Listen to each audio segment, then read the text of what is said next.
Merci beaucoup, madame. La service compris. Hello! Hello, je me flou. How is everyone doing today? Dandy. Dandy! Just out running errands? Dude, it's Nikki. Errands? Yoko's gonna be in the meeting. I'm still here, look at that. People got stuff going on, but still here. Look at that.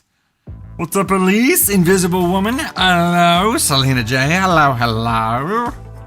Kayla? Oh. Stressful days, stressful weeks, stressful times. You know, things. Michelle Tessie D, what's up? Finally made it to alive. You missed too many. Well, you're here now, and that's what matters. You are here now. Favorite Halloween character. Now, like Halloween character can be kind of a broad category, right? Because we could say, Jack Skellington is definitely a Halloween character, right? Even though it's Nightmare Before Christmas, definitely a Halloween character. Kitty Cat Queen agrees. Tony Sparks says, oh no, wait, that was no, yeah, you did. It was Winifred Sanders. Is it Sanders or Sanderson? Sanderson. Winifred Sanderson. So, you know, we know what his favorite movie is. Sam from Trick or Treat, Dark Lord of All. There's so many. Art the Clown, Caden. No. Just no. Just no. I need a lens cleaner. Here, we'll do this. Where have all my lens pens gone? I don't know. Can't find them. I don't know what's happening, but I'm knocking shit over. I'm hitting your cups with my elbows. I'm it's a fustercluck. Freaking out. I was trying to find a lens cleaner for these because they're all smudgy, but I don't know if we have any of the. Well, I was just looking for one. I was just looking. Makes you sick. Makes me sick. Your pets' heads are falling off, Dylan? Wait, huh? I don't know, just go with the Go Populars. Thanks so much. Anna Hartman, thank you. We are going pumpkin focused here. Going pumpkin focused to unlock a cake story on the TikTok side. We are at 15 super chats, 5 and up for a spicy story on the YouTube side. Kayla agrees with Tony. Winifred Sanderson. Oh, Kim, 1992 Dracula with Gary Oldman. No clowns ever. Ginny agreed. I am not a clown guy, and I think that's why Caden is so drawn to them. Caden Thunder always has his Terrifier background, his Terrifier Stanley Cup. He's got all the things. Anna Hartman dropping the hundo pumpkins. Thanks so much, Jess, with the 19 pumpkins there too. Bridget and Monique, thank you so much for the shares. Greatly appreciate you guys sharing. Sharon is Karen. Sharon is Karen. I'll scroll back up here for a second. Sarah Healy, once again, thank you for all the monster teas. Drank all of them a long time ago. Don't have a favorite? Oh, you've been born and raised in Salem? Thank you, Mama. So, I don't know. They are worse. I need to find a lens. It's okay. I'll mess with them anyway. Margarita sent out a gifted sub, a gifted membership over on the YouTube side. Who? Panda. Welcome to the Gosh Heck It fam on the YouTube side. Look at that. Banshee waiting the school pickup line. That's always a good time. You know what? The school pickup line is like the easiest place to tell which kids are going to be assholes and which aren't, just based on how their parents drive and behave in the parent pickup line. Right? 10 Downs member for 18 months in the Gosh Heck It Thunder crew. Heck yeah, thank you for being here. Aaron never minded clowns, but hate spiders. Arachnophobia. You know what? If they did a modern version of Arachnophobia, I bet it would slap. Because they just did The Hand That Rocks the Cradle? Wow. Had no idea. Arachnophobia? That, There's not much you could do with that plot-wise. It would just be with newer graphics, but the new graphics would be awesome. Elise, member for 26 months. Your favorite character is the one you turn into on November 1st. With the Christmas tree, Mr. and Mrs. Claus emojis there. Just looking forward to Christmas, huh? You're just ready to go. Kristen, the girl from The Ring. That'd be a good costume. Is it just me, or are costumes a little bit harder to find this year?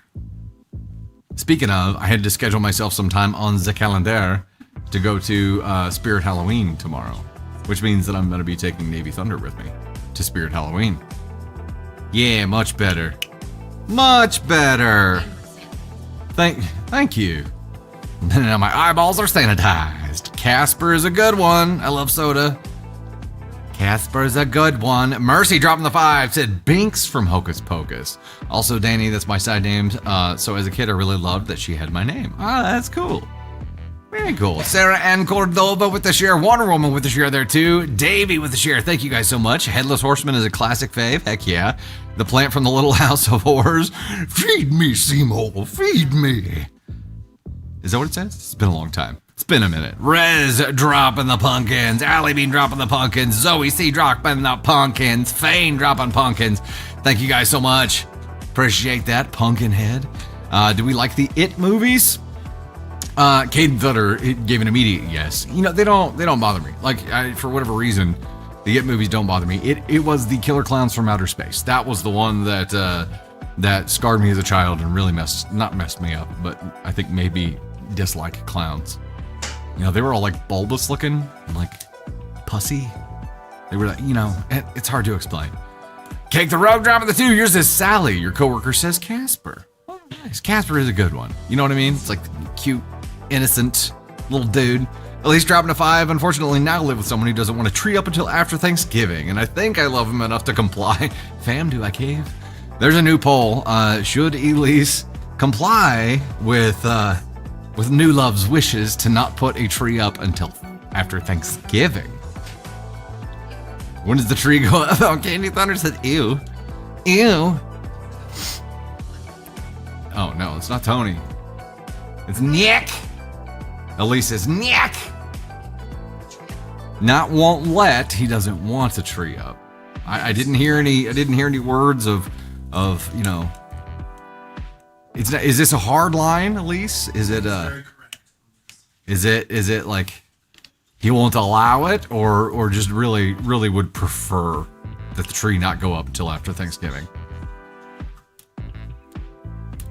I'm ready to put my tree up now. Why don't we just put a tree up, decorate it with Halloween stuff, and then as soon as Halloween is over, take the Halloween ornaments down and put Christmas on it. I think it's a great idea. Why not? Pug Mom, Snoopy, and Linus, and the Great Pumpkin. That's a great one. Navy Thunder would enjoy watching that one, I think. We've been trying to find Halloween stuff that she can watch. That's not too spooky, you know what I mean? And Great Pumpkin Charlie Brown would be a great one. Laura, your tree is redecorated for each season. Heck yeah, that's awesome. Elise says it's a pretty hard line, but let's be honest, he doesn't really tell me no, question mark. Yeah, girl. I'm just gonna say, like, you have methods of persuasion. And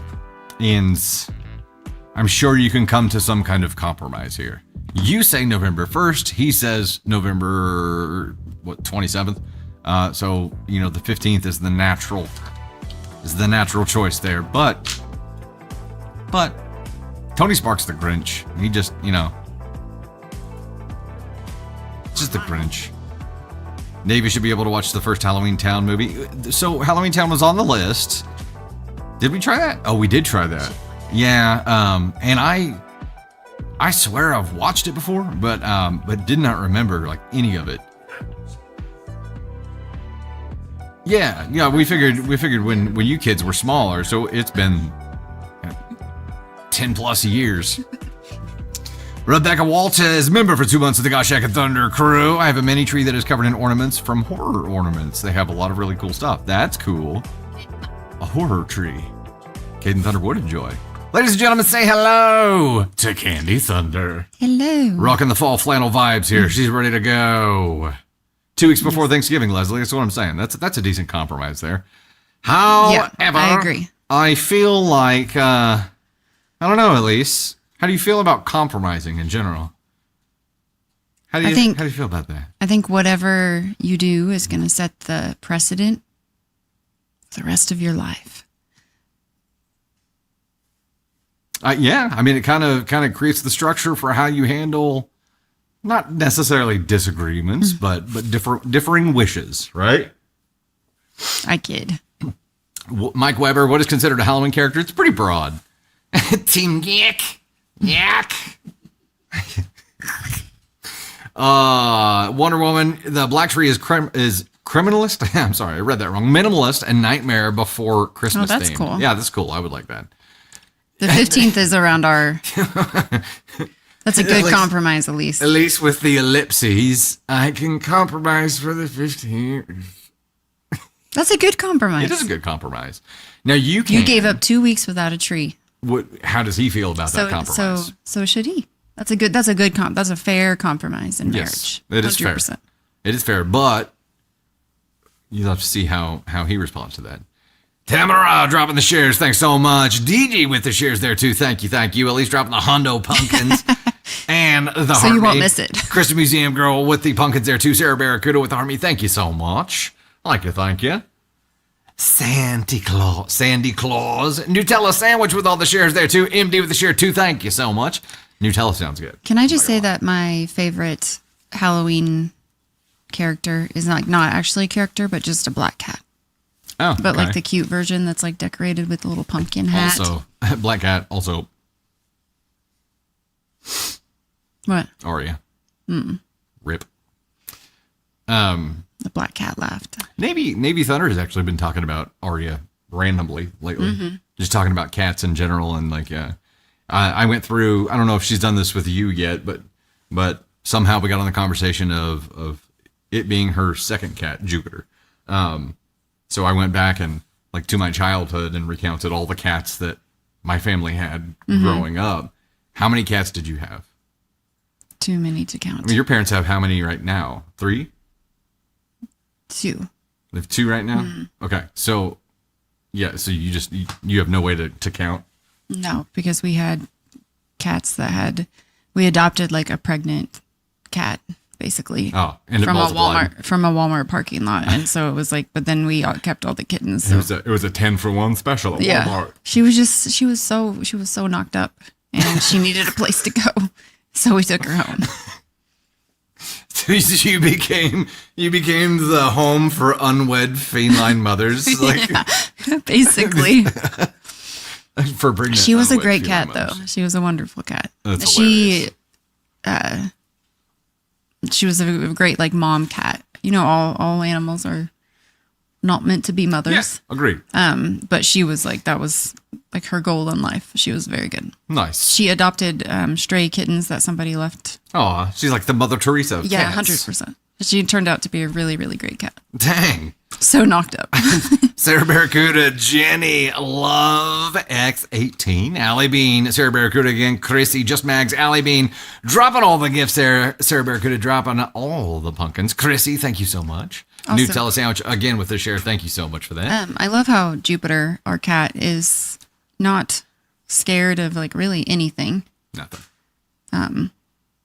But she is inconvenienced by the vacuum. Like she's not bothered by it.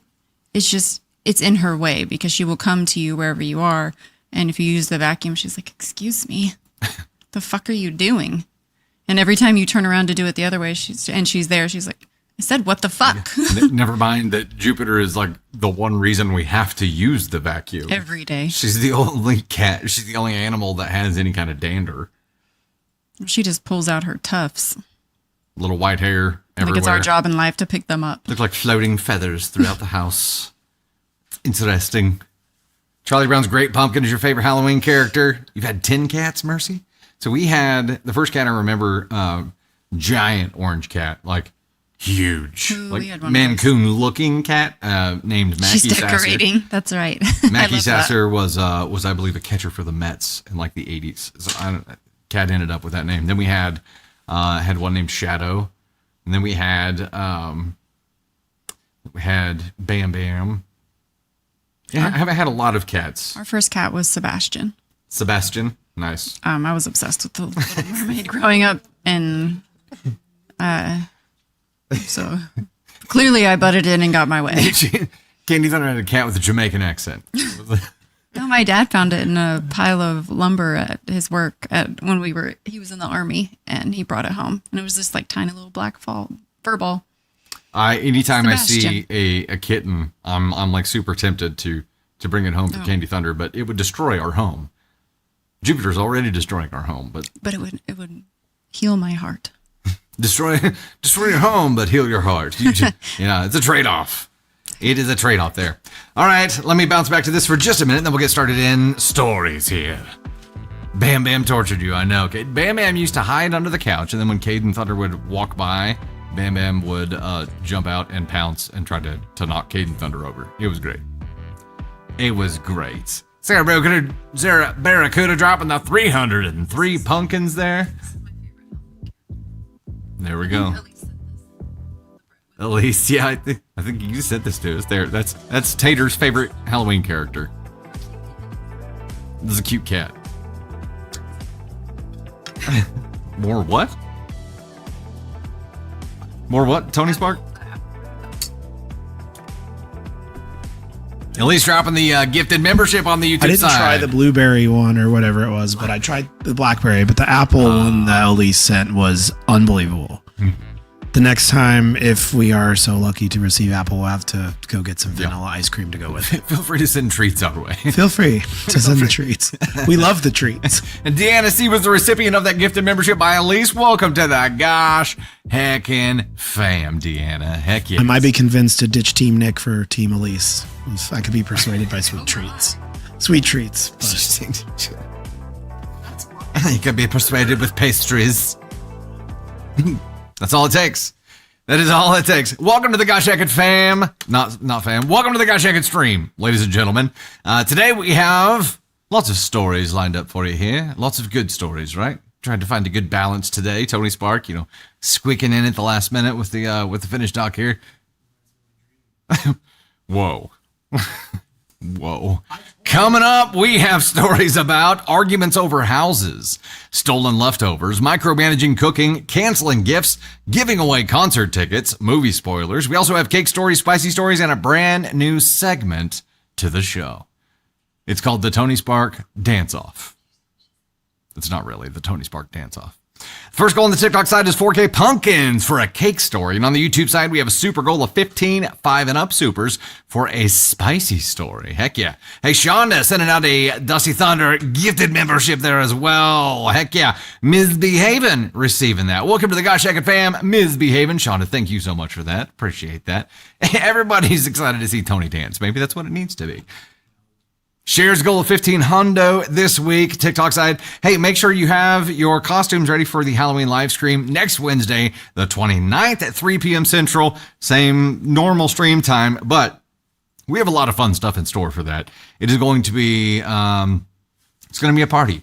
I've been working on some interactive things to make it a fun celebration kind of thing. So I hope you guys can make that. It'll be a hell of a good time.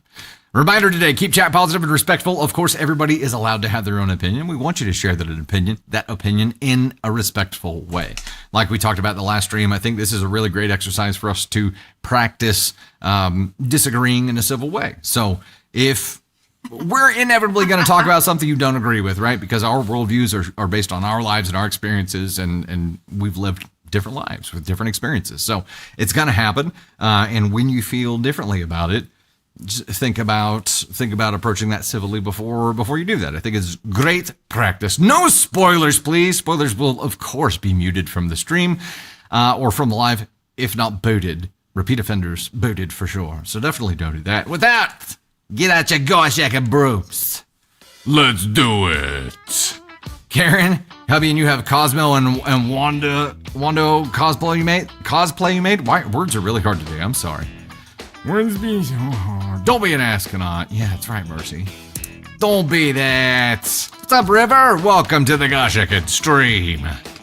Ashley, Tony just shake it off. The resounding majority here is voting for the Tony Spark dance off.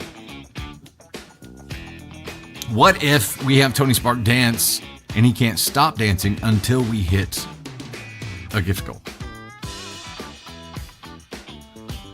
I feel like we would never hit it because people want to see it just continue.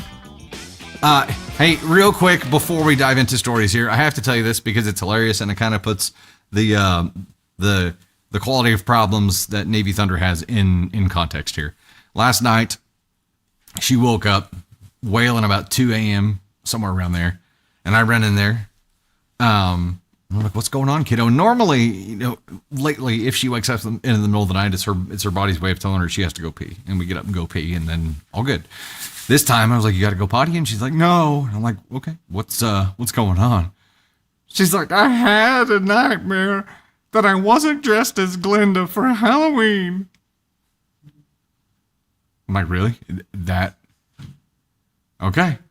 All right. Well, it was just a dream, kiddo. It's not real. We're all good. But the wailing that I heard from that when she thought that was the reality, it was like, wow. Mama, Dada. That's like, Mama, Dada. she escalates. She starts with the Mama Dada, and then if we don't, she doesn't hear us coming right away. It goes, Mama Dada, Mama Dada. It's like she just goes through this progression. I'm like, man, you got those are the kind of qualities, the quality of problems that I want, right? I want to be there. All right, let's go ahead and dive right in, ladies and gentlemen. Here is our very first story. Am I the astronaut for refusing to sell the house my wife wants me to sell? Okay, we don't really have any context. We're going to do a poll anyway. Who wants to start that up for us? Jenny dropping the $2 super on the YouTube side. Hello from work. Hello, Jenny, with the ice cream cone. I just imagine you always holding an ice cream cone now. I hope you have ice cream cones handy. A lot. She does have a big imagination. Radiant Decay, you get married this week? Happy gosh heckin' marriage. That's not how you say it. Congratulations. Words be hard. Ben. Happy marriage. With happy marriage. What does David say on the anniversary? Congratulations on your ongoing... I don't remember what he says. Well, you might want to go wish your mother a happy anniversary. Why would we do that? Isn't that for you to do? I'm dropping things. Words are hard.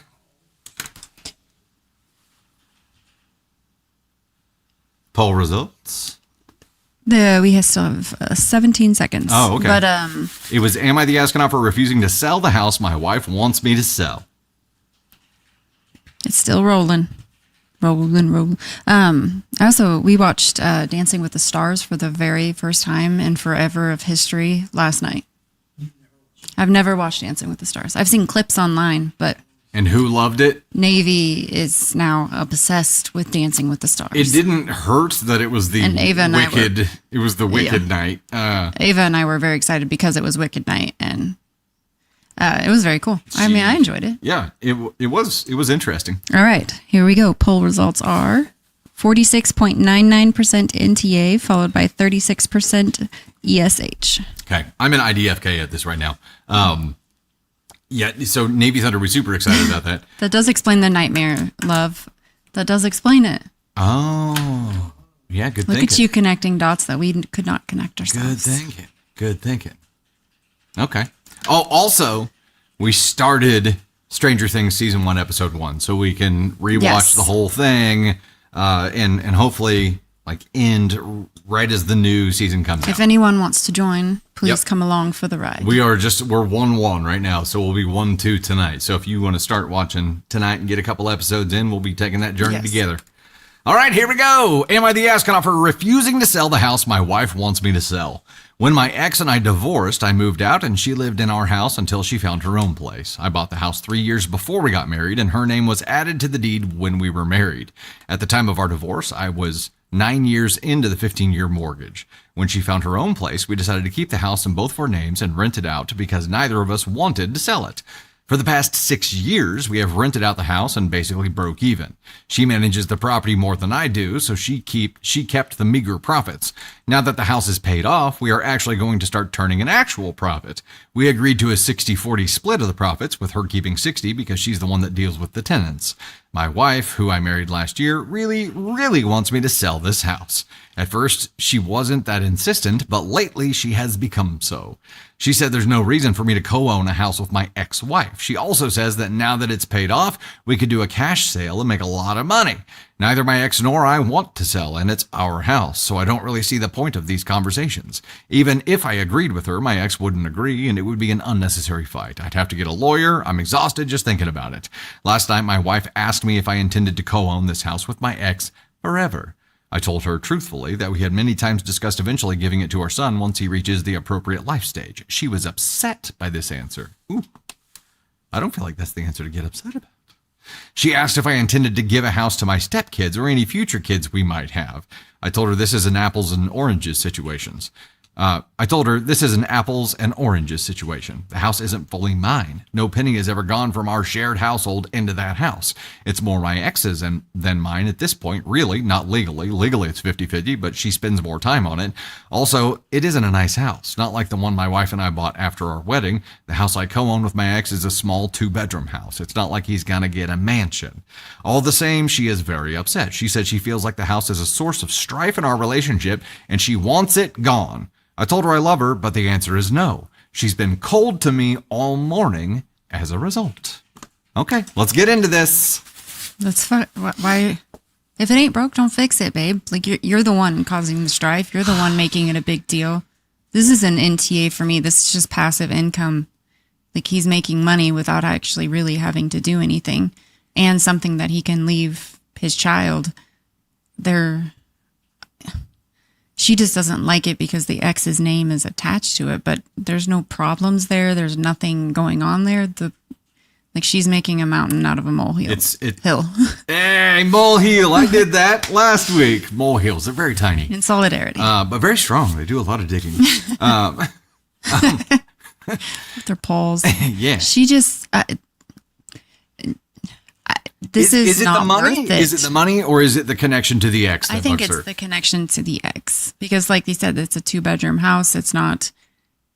It's nothing big. It's not their home. This is literally just income because they co-own it.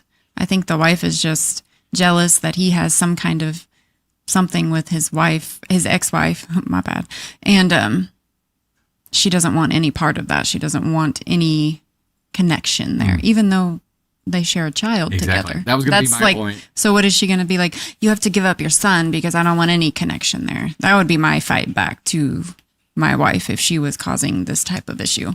Because there's no need for this. It's just like, what thread can I pick at today and cause problems in our relationship because it's eating away at my brain? Get the worm out of your brain and quit concentrating on stuff. You're just causing problems. And it's hurting you in the process.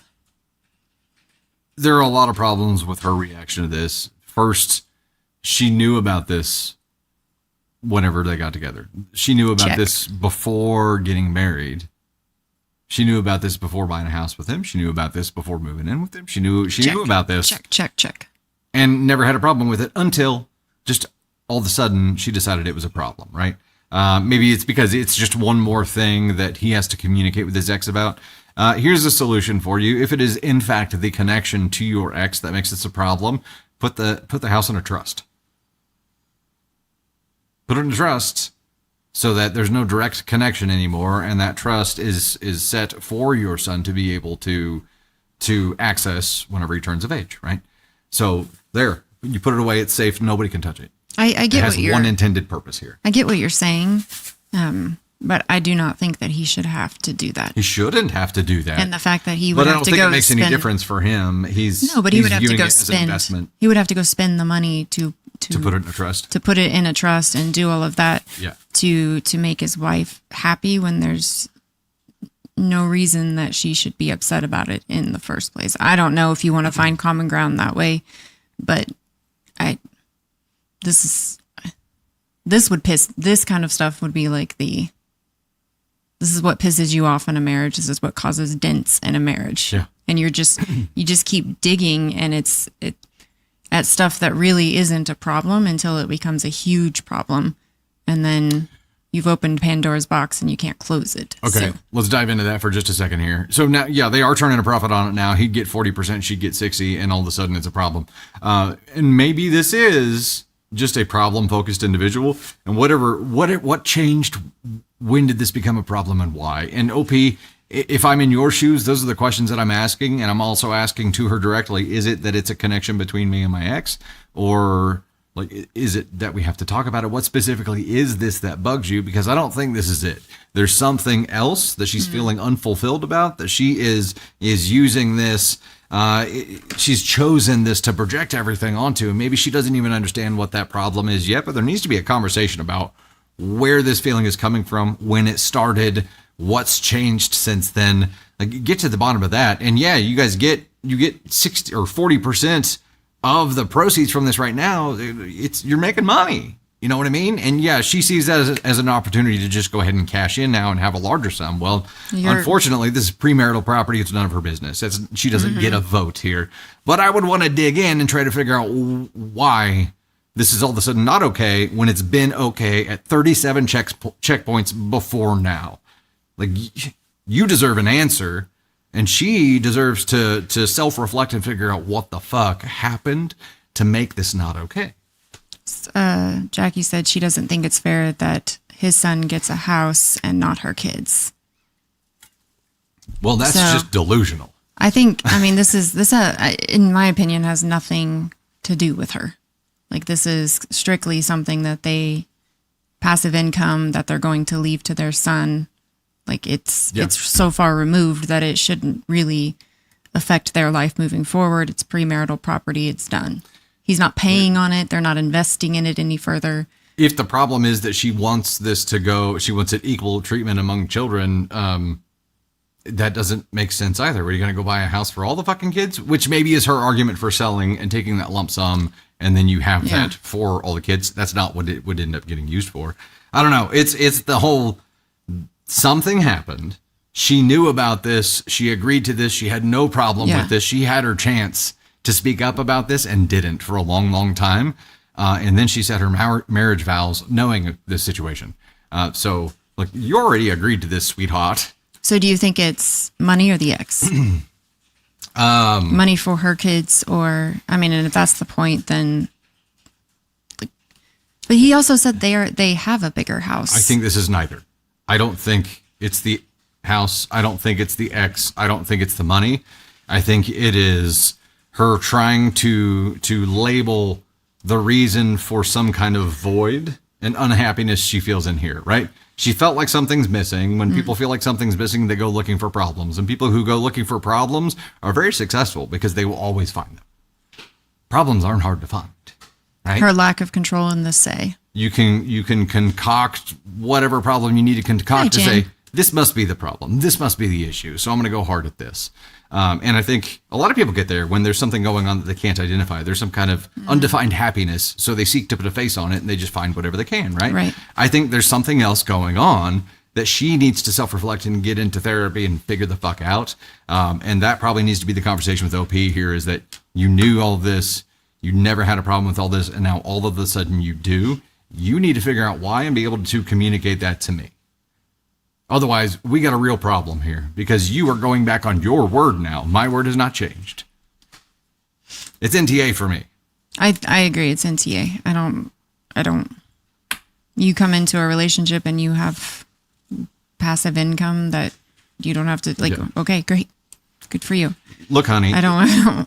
It is passive income, not passive aggressive. And income. also, I don't know. None of it makes sense. So just say what really is bothering you and get to the problem instead of trying to create problems where they don't exist. If you want money, then just say that. If you want no contact with the ex, which is not going to happen because they have a son together, then just say that. Just say what you mean and not quit going around about and creating issues.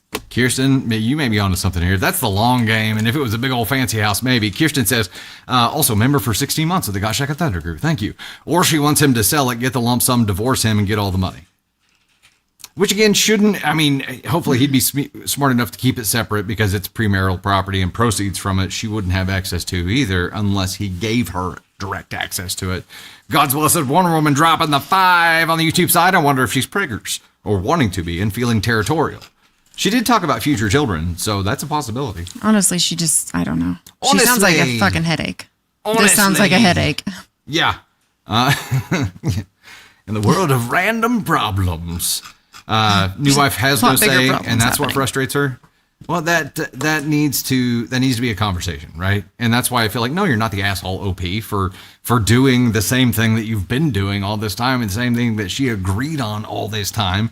She needs to be able to explain where she's at now and why things have changed. I don't think it's a jump straight to divorce thing. I think it is let's have a conversation. All right, we hit a goal, y'all. Gotta get a gift list. I can't hear the music anymore.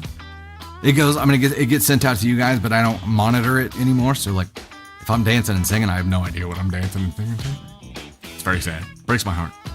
Sarah Barracuda in the number 1 spot here, hitting the pumpkin goal of 4K. Sarah Barracuda at 2.1K. Damn. Owning that number 1 spot. Laura Letzel, the number 2 spot at 2 hundo, sharing that spot with Overkill Mill at 2 hundo as well. Rez Q Ninja in the number 4 spot at 150. I am Bindi Luhu, Elise Kutch, and a Hartman, Geeky Fane, Melcy Jane, Ducky Mama, Great Auntie Kiki, Sabrina Janine Doroshko, Chrissy, WWW, Mandy Chasteen, Love My Family, Lady Drizda, Real Lucy, Long Life. I just totally spit when I said one of those names. Sorry, I hope you didn't see that. Yeah. And then I talked about it and I made it awkward. Emmy Castro, Jay Lucero, Eric the Undertaker, Kristen Museum Girl, Sarah Richardson, Violet Green, Caden Thunder, Bridget, Cindy Lou, Grammy Tabitha, Shaz, Anxious T, Zoe C, Diana C. Anthony, and Jay Doris. Thank you all so much. I feel like if I have an impromptu self-narration that happens like that again, I need to do it in Caden Thunder's anxiety voice. Well, now I made it awkward. Now they're all wondering now they're looking for the spit bubble. Sorry. I'm weird. Kim, a gifted sub is where someone actually sends out a 1-month membership and someone who doesn't currently have one randomly receives it. So they become a member of our VIP group, either on the YouTube side or the TikTok side. Pretty damn cool.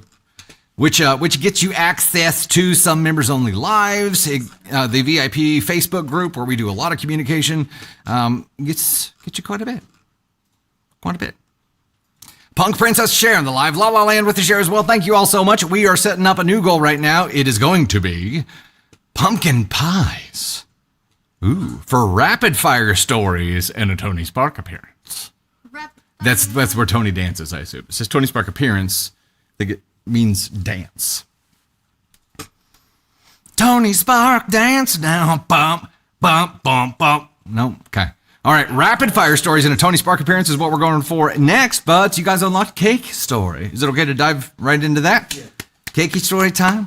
Is it a sweet cake or is this a bitter cake? I said yes, like I know. Yeah, totally. Sarah Barracuda, hello, baby. Ben, Mama Joe, Sarah S. Officially, thank you all for the shares on the TikTok side. Appreciate that. Sharing is caring. Greatly appreciated. Sazrala and Ladybug dropping gifts there too. Shadow Wolf, thank you. All right, here we go. Cake story time. I have a button for that. Woo! It's a slice of cake. We got us a 7-layer cake story. Mm-hmm. This one's Am I the Astronaut for accidentally serving the wrong cake at my friend's baby shower? What? Shall we poll? Am I the astronaut for serving the wrong cake at my friend's baby shower? Okay, now part of me thinks, my brain first of all took this as wrong cake gender reveal party, and I was like, well, that could be catastrophic.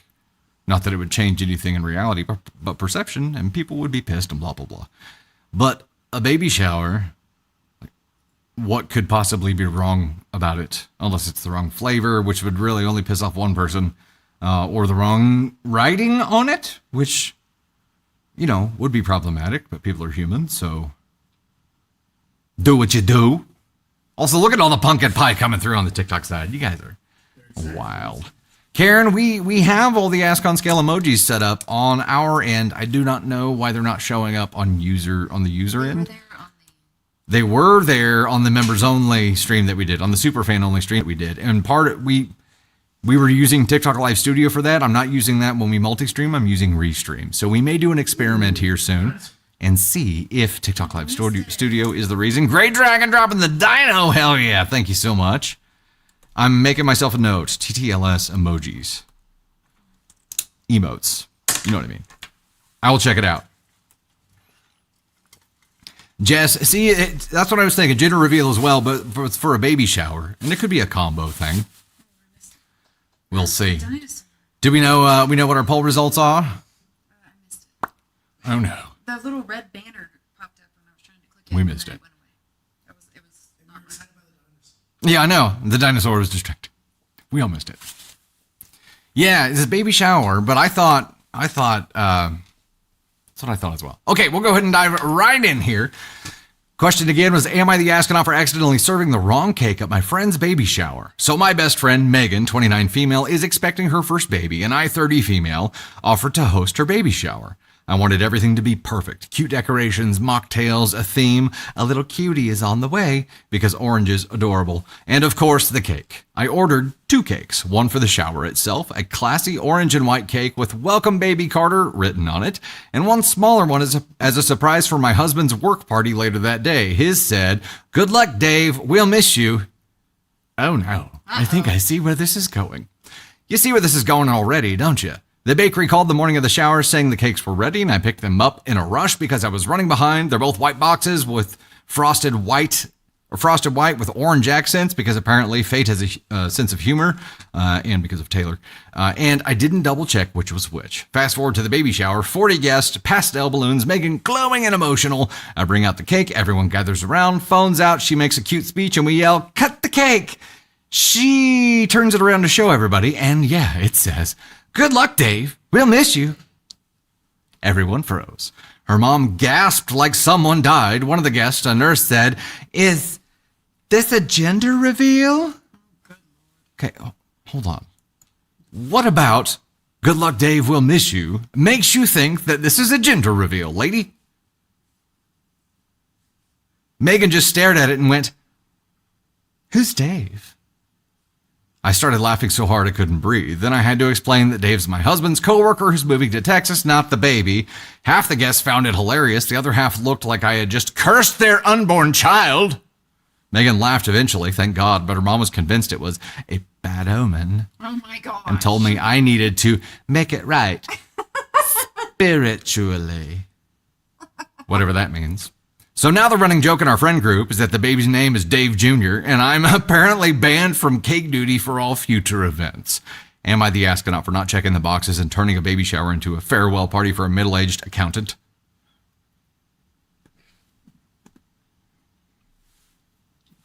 Wow. Straight to the black hole with you. You've gone too far this time. I would be making that kid's middle name Dave so fucking fast. So fast. I'm like, is the cake still edible? That's all I need to know. Can we still eat it? Is the icing too rich or is it just right? It's not that big a deal. It's not that big of it. And it sounds like, I mean, yeah, like is it great? No, but it's funny. Like it's laugh at it and then have a piece of cake. Okay. Now, in your position, you could have handled this differently because when you saw what it said, laughing was your instinct. It was your reaction. Reading the room may have led you to being like, "Oh my gosh, I am so sorry." Like first, before laughing, right?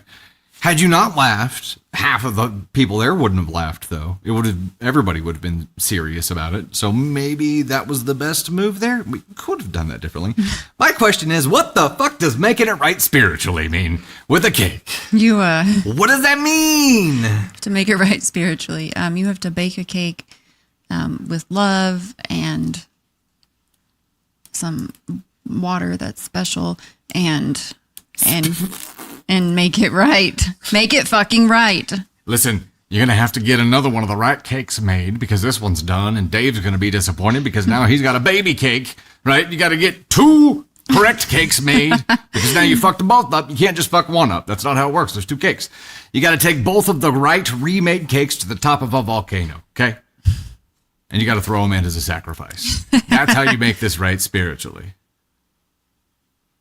Somebody said and then Joe's involved. Burning sage on the new cake. Yes, sage candles. Smudge it. We're gonna need the next AITA story. That is whenever they open up this cake at Dave's retirement party and it says "Welcome, baby Carter," and Dave's wife freaks out and is like, "Who are you having a baby with?" Like, and that's gonna be the other side of that. Oh my gosh.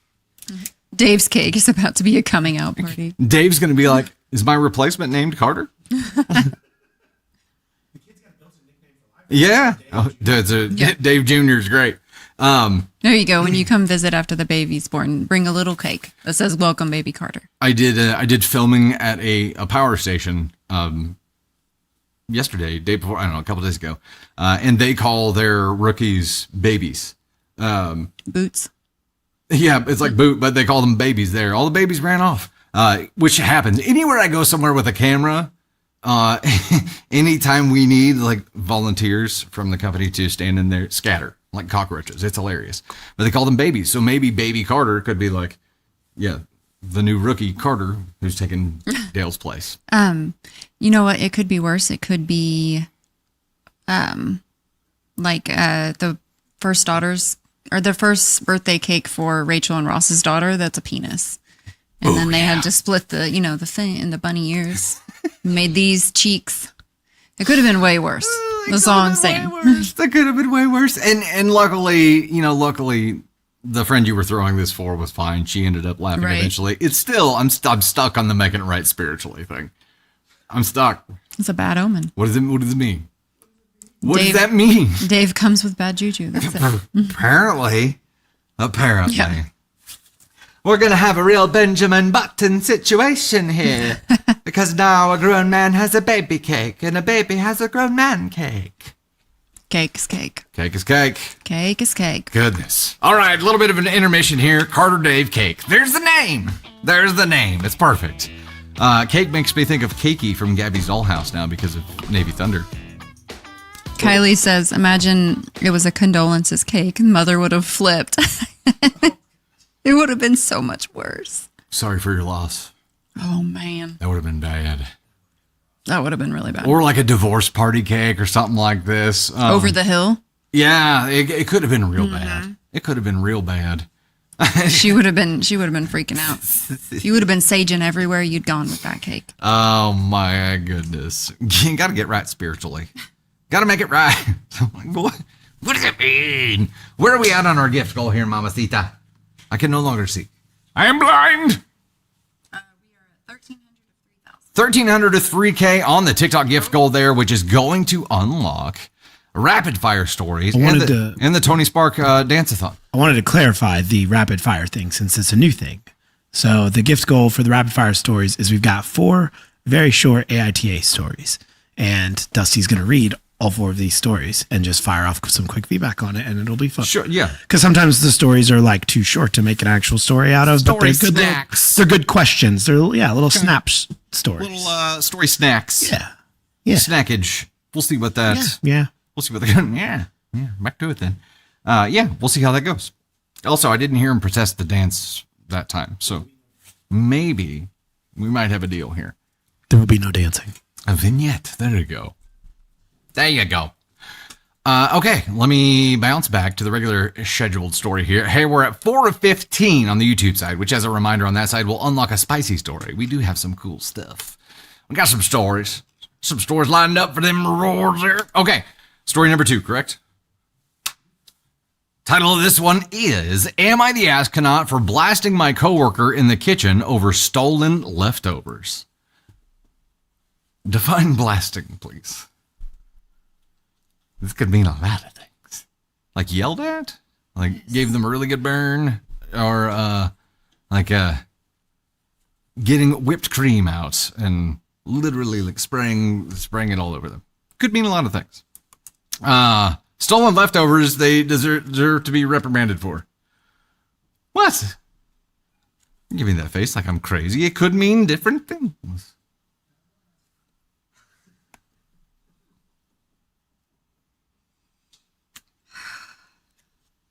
Misbehaving said thank you to whoever gifted me the gifted membership. I will pay it forward. Thank you so much. That's awesome. That's a vibe. I'm trying to go back up and remind myself who did it. Was it Elise? My sandwich? It was Shonda Marlowe. Misbehaving. That was Shonda Marlowe who gifted you that membership. Am I the astronaut for blasting my coworker in the kitchen over stolen leftovers? I am NTA. Don't steal shit. Won't be shit. I can't wait for a leftover. Ooh, Thanksgiving leftovers. A leftover The moist maker. turkey sandwich with cranberry jalapeno dip. I'm down. All right. Do we have poll results?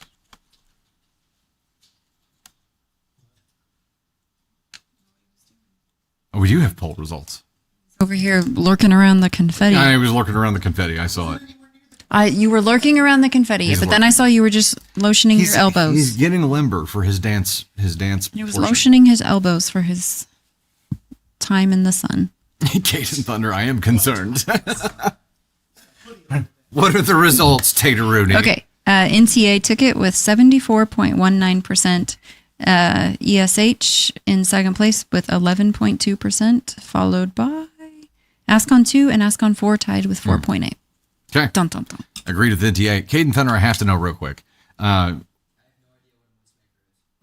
Were you becoming concerned with Tony's proximity because you thought he was gonna do confetti, or was it because he was rubbing lotion into his hands like an ant getting ready to eat something?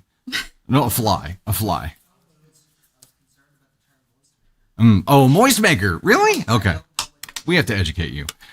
We have to do some educating. Jenny with your ice cream cone dropping another 5. Thank you so much. We're at 5 of 15 there on the YouTube side. Am I the astronaut for blasting my coworker in the kitchen over stolen leftovers? I, 29 male, work at a mid-sized design firm. I bring lunch almost every day from home because I like cooking and trying new dishes. Over the past month, I noticed one of my coworkers, Alex, 35 female, has been showing up in the communal kitchen about 45 minutes after lunch starts, taking my labeled Tupperware leftovers and eating them. At first, I thought maybe she mistook them for hers. So one day, I walked into the kitchen when she opened the fridge, and I asked, "Hey, Alex, is that my box you have?" She got flustered and said, "Oh, sorry, I thought it was mine," and left. I let that slide. But the second time, and the third time, I said out loud in the kitchen while she was opening it, "That's the box I brought. I will be eating it later. Could you please not take it?" She stared at me, told me I was overreacting, said I should label it better if I don't want people to touch it. I felt humiliated because some coworkers overheard. Oh, hell no. They know. Later, I posted in the company chat everyone sees a polite but pointed message reminder.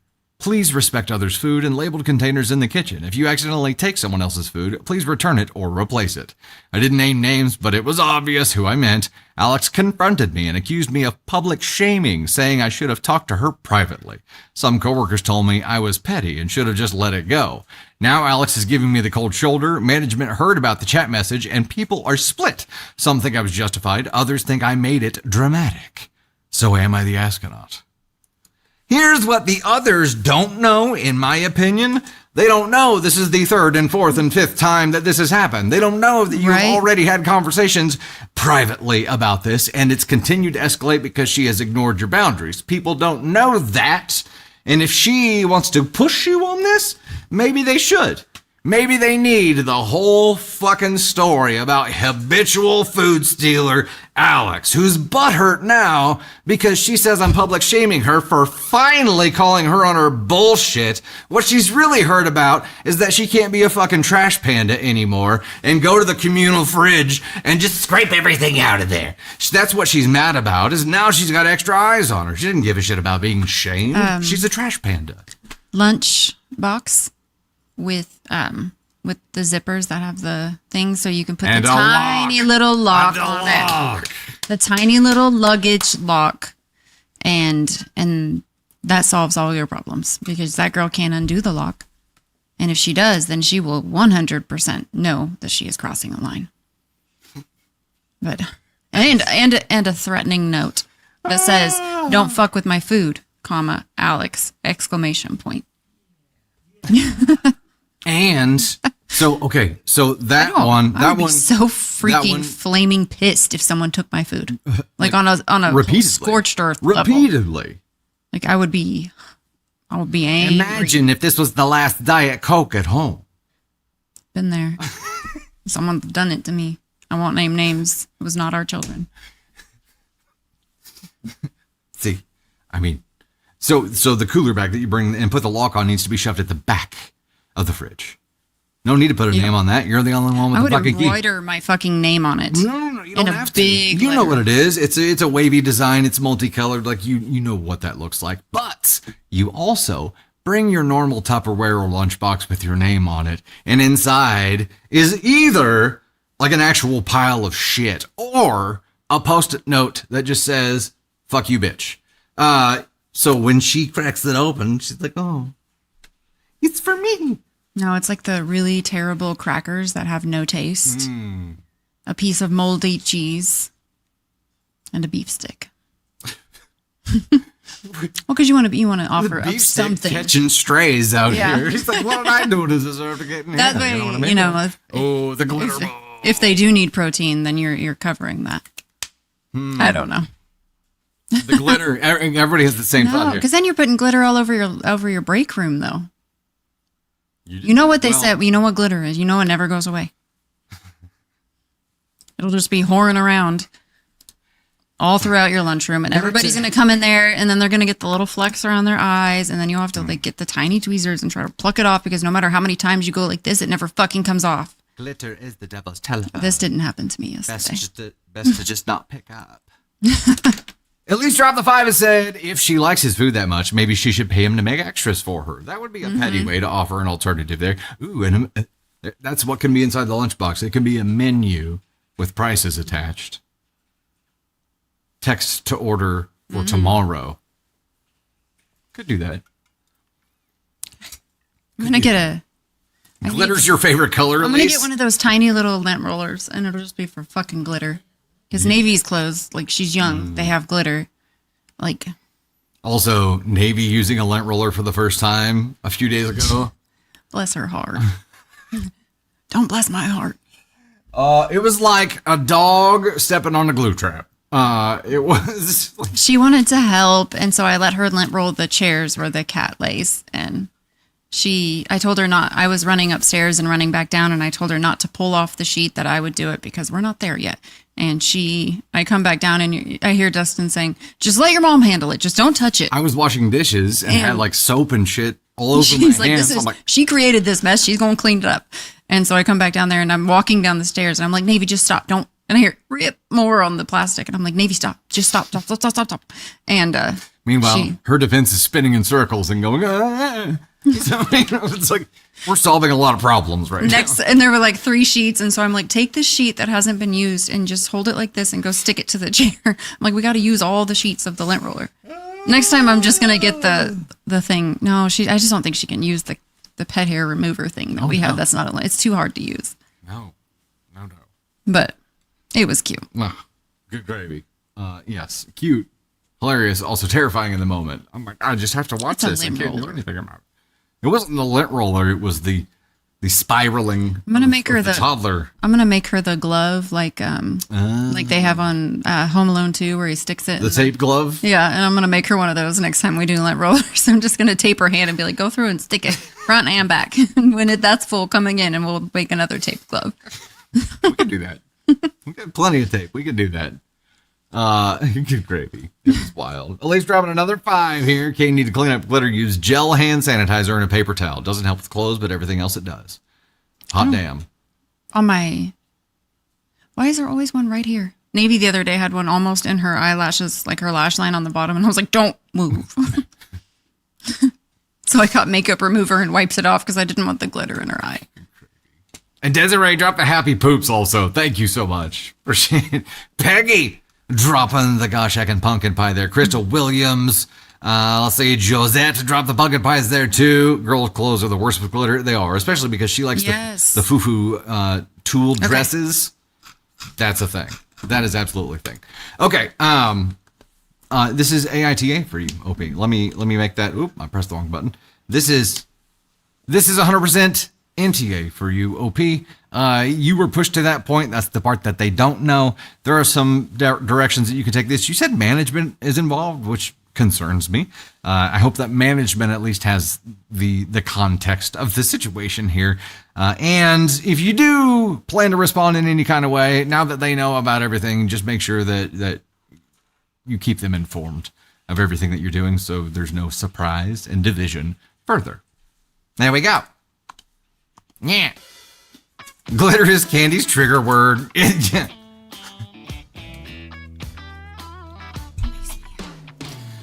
Yep. Less than 300 to go on the goal TikTok side. Tony Spark reporting in with our latest goal. All right. I'm going to get the next one rocked up here. Jumping right into the next one. Am I the astronaut for being controlling about the cleaning when my boyfriend was cooking for me? Okay, let's do a poll for this one. This is like different kitchen styles colliding, okay?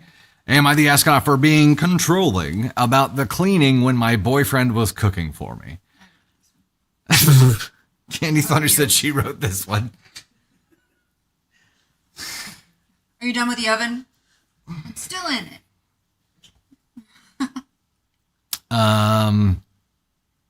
So this is probably not a being controlling thing. This is probably a yeah.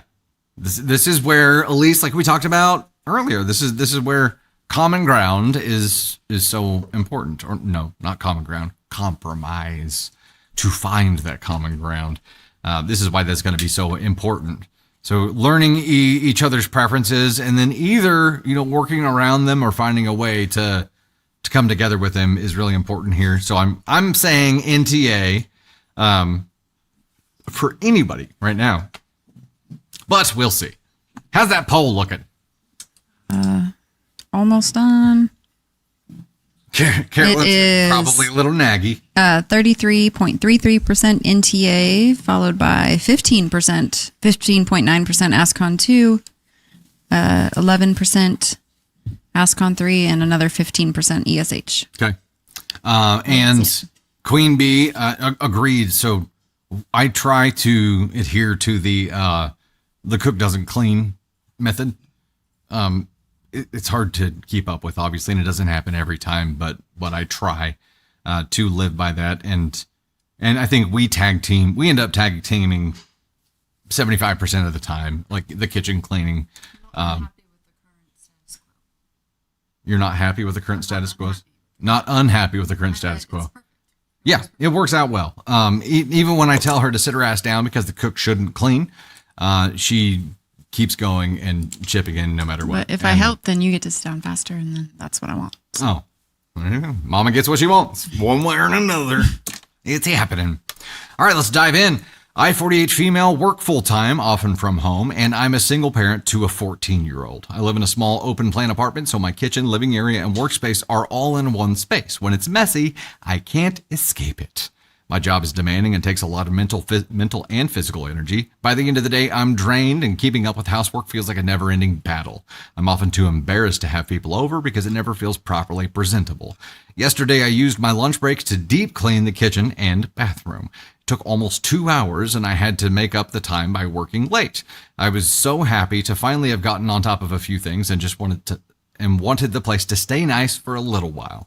My boyfriend, 55 male, doesn't officially live with me, but he stays over about 6 nights a week and cooks and eats here daily. He helps where he can, loading the dishwasher, wiping surfaces, taking bins out, etc., but the majority of jobs are on me.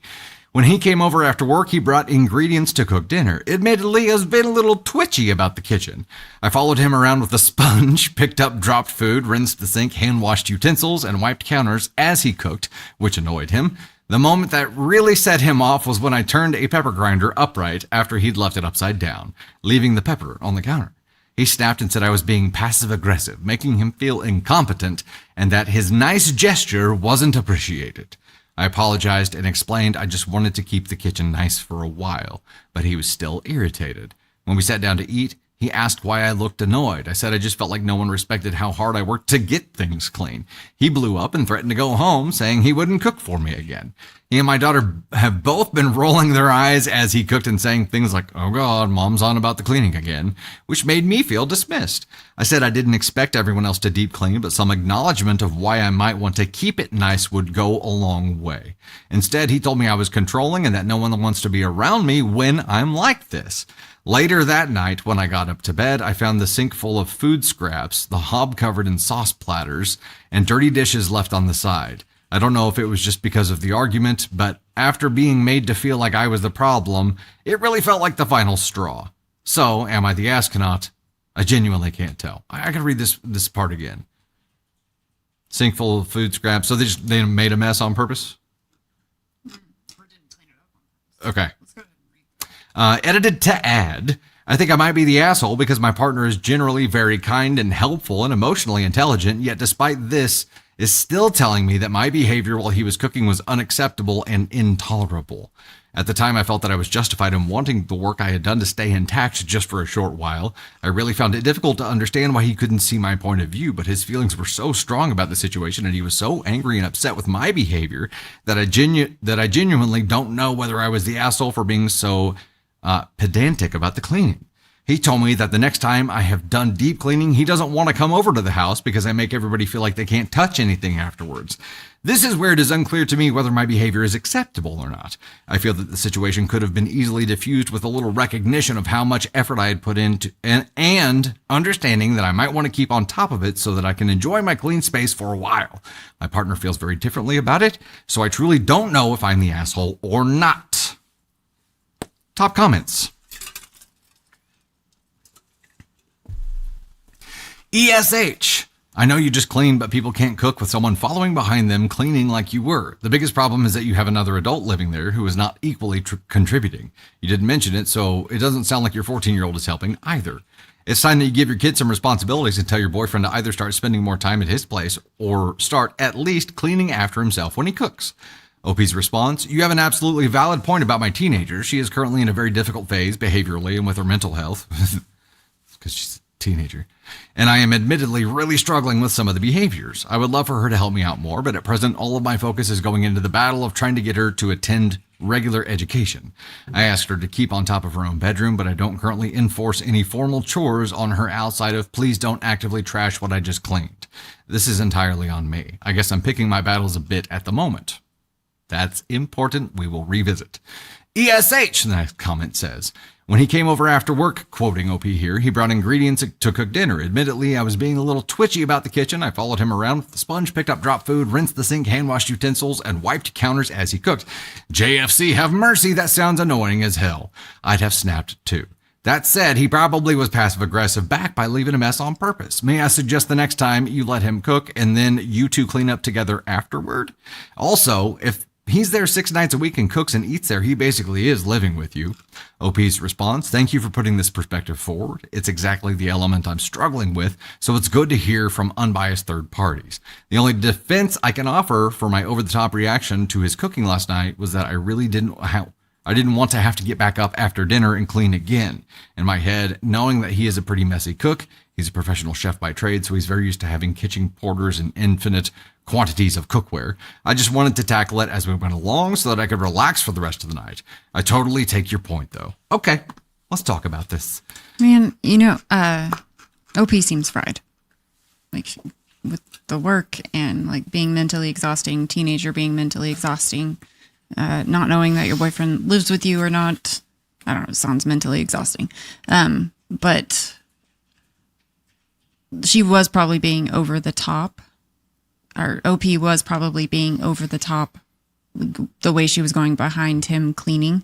And you can clean as you go, but I think once you set something down and someone picks it up and starts wiping it, like it's a lot. And it would probably be a lot. But I think OP is struggling to help control the situation with her child. And then she cleaned her house and she did have control over that situation. And then it felt like someone was coming in and messing it up. Yeah. The situation she did have control over. So I think she's probably overreacting to other stressors that aren't even directly related to the situation. But it is an ESH, but I think it's a fixable ESH for me. And I know people disagree and say NTA or think that, she's completely in the wrong. But I think, in my opinion, OP seems to be struggling, and I'm not going to trash. I agree with this you. person. And there are two very distinct ways to look at this.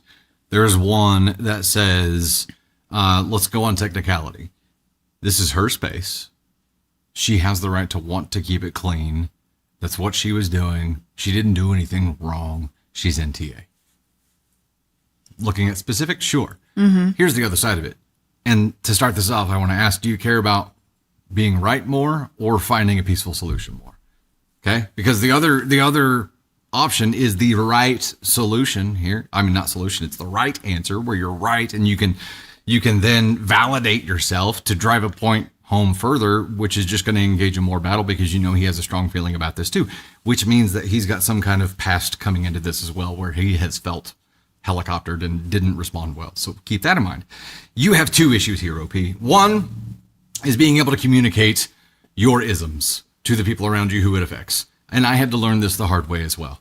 And that was, I have this anxiety that creeps in whenever there's clutter around me. In certain spaces, like our office is getting pretty cluttery. Tony and I are like, we need to do some folk cleaning and get rid of a bunch of shit. We're to that point where we've got to do it. It's becoming a problem. But in my safe spaces, like at home, if clutter starts to build up around me, I will feel anxiety. Like my anxiety will reach a point where I have to clean the garage out and reorganize it because I can't take it anymore. That's just how it is. It feels like OP is the same way, especially because it's one area where OP works in as well, and not being able to focus and feel comfortable will drive you insane if you have that thing, right? Everybody's got their thing. So this is an OP problem, okay? The need to follow him and clean up messes so that she didn't have to see them and let that anxiety rise, this is her problem. And at some point, she's going to have to realize that and be able to say to the people around her, I'm not doing this because I think you're incompetent. I'm not doing this because I think you're doing anything wrong. I'm doing this to lower my own anxiety. This is for me. And that helps. It doesn't solve the problem, but it helps. Okay. Being able to communicate that helps. The second issue that you have here is fucking boundaries, right? Like you have none. You, instead of communicating to your significant other here, about your expectations for this kitchen returning to its present clean state before he started cooking, to which he could say deal, and then you could rest knowing, or at least believing, he agreed to return it to its present state afterwards. It's off your plate. Instead of doing that, instead of communicating anything about feeling a certain way about keeping the kitchen the way it was, you just followed him around and cleaned shit up after him to appease yourself. That had a negative effect here. So if you want to find a peaceful solution, you've got to find some way to communicate that, to have some kind of boundary, which in this case would be, I expect this to return to or. Okay. And then same thing with your daughter. There needs to be some boundaries that take place there too. No, you're good. What did I do? Nothing. Okay. Sorry. Am I rambling? Is that what you're telling me? No, you're good. I'm just rambling. Will you turn that back on for just a second? Yeah. I'm going to say this for the last time. If you come on the stream and say, I much prefer just Dusty in these videos, you're getting blocked. I don't care if that's what you prefer. This is what we prefer. Robin, you're blocked. You're also a bitch. So have at it. Have fun. You no longer get to comment on videos. You can still watch them. So thank you for that. But you will no longer get to comment on them. And with that, a little musical interlude here while we reset and get ready for the next story. Oh, wait, we hit our goal. Let's dive into that for a moment. Y'all have unlocked with this pumpkin pie goal the rapid fire stories and the Tony Spark Dance-a-thon. Okay, we'll get into the Tony Spark Dance-a-thon here in a moment. That'll happen. Which, by the way, before I dive into this, I agree 100% with Candy Thunder here. Like, don't come on here and say something that you know is disrespectful to the people who are up here doing this. And come what may, if you're going to be that unwise, come what may. Mela Oso in the number 1 spot here at 2.5K, bringing it home. Caitlin Townsend in the number 2 spot at 2.1K. Sarah Barracuda in the number 3 spot at 1.9K. Ash Kaiba in the number 4 spot at 1.5K. Elise Newman at 1.5K. Sharon in the number 4 spot. Grey Dragon at 745 in the number 6 spot. And then Josette, Mama Joe, Jess Bates, Zamudio, Laura Litzel, Sabrina, Janine Miss Clearly Unclear, Candy Thunder. Look at you. Right up there. Elise Kutch, Amy Castro, Eric the Undertaker, Ellie the Bestest, Doroshko, Chrissy, Pegasus Queen, Annie Butcher, Real Lucy Long Life, The Undertaker's Wife, Real Broad Zuba, Scary Scarves, Shiny Girl, A.A. Brown Girl, Kate Edney, Beth Bars, Sylvie Quinn, I almost said Queen, Sylvie Quinn, Shadow Wolf, Queen B of 5, see the Queen thing, it just keeps popping up. Grammy to 3, Caden Thunder, Farmer's Daughter, Gigi Owl, Diana C. Anthony, and T1 Any 87. Tiny 87? Thank you guys so much for the love. We will get the next one set up here shortly. And once again, yeah, it is, I can say with 100% certainty here that, and at least in my opinion,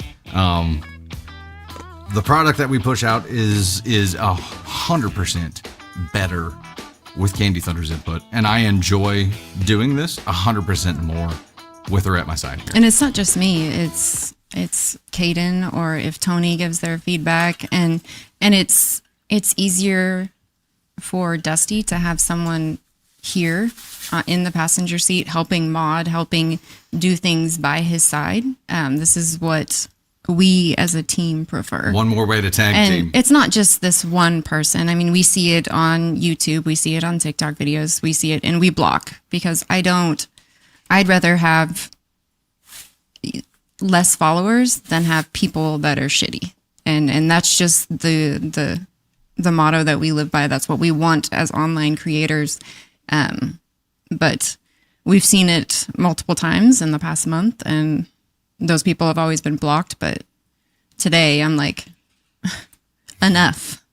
Well, no matter how shitty you come on here and be as shitty, you're going to make my ass cemented to this seat. So come on and be shitty so we can block you and move the fuck on, because no one is going anywhere. No matter how shitty you are, Caden will sit in this seat. I will sit in this seat. Tony will stand here and dance. Like, no one's going anywhere. And that's happening. It has to happen. Tony, it is a moment of solidarity. That's how you prove it, is by dancing. And anyone that doesn't like it, just don't watch. Like, you have that right. No one is sitting here making you stare at your screen. I know that he's handsome. Like, I get that. And you want to see his face and all that. Come on. Don't be a shitty person. You know what this channel's about. You know what we stand for. Just don't be shitty. Like, it's super simple. You're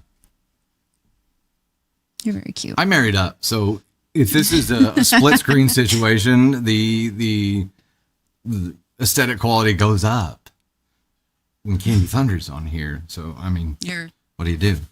You're all right. But anyways, it is time for the rapid fire part, and it is time for Caden to occupy the chair.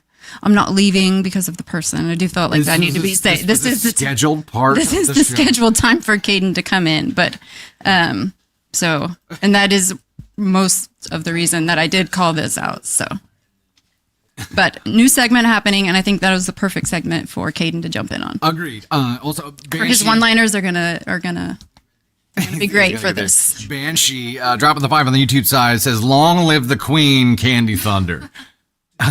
100% agreed. Yes, I did. Yep, just did. You're good to move on to the next one there, sir. Yep. You know, I want to address this real quick. Obviously, I don't like to see that kind of thing happen. But for someone to be in a space where they feel like they need to cast that kind of negativity out onto another person, even though that person is a creator online at a live, which is, you know, inviting trouble, like we know, It's an open space where that kind of shit can happen, and we do have some moderation control. But to be in a space where like you understand the ramifications of that and then go ahead and do it anyway, like you got to be in a pretty shitty spot. And I feel as much disappointment and concern for people who are in that space, right? Because we know from what we do that it all comes from somewhere. So I hope that person's life gets a little brighter and more joyful, and that they're able to avoid getting to that space where they need to pass that poison along, because it's not a fun spot to be in, and I think we've all been there, right? Maybe not there, but there. McKay dropping the 20 bomb says, love the way y'all do the lives and the different perspectives the team gives. Thank you so much for the love. Samantha Door dropping the 5. We are 5 away from our unlock. Ooh, YouTube side getting there. And look at this. We got Caden Thunder in the hizzy right now. Whoop, whoop, whoop. Your mic's not on. That was probably good that my mic wasn't on, because that would have been painful. Yeah. Beware chicken incoming. Now you can do it. You ready? Don't get too close. Exhale. Do it.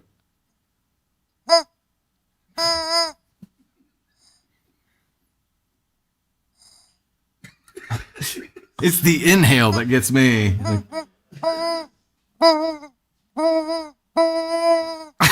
No, I guess it's the exhale. Where's it?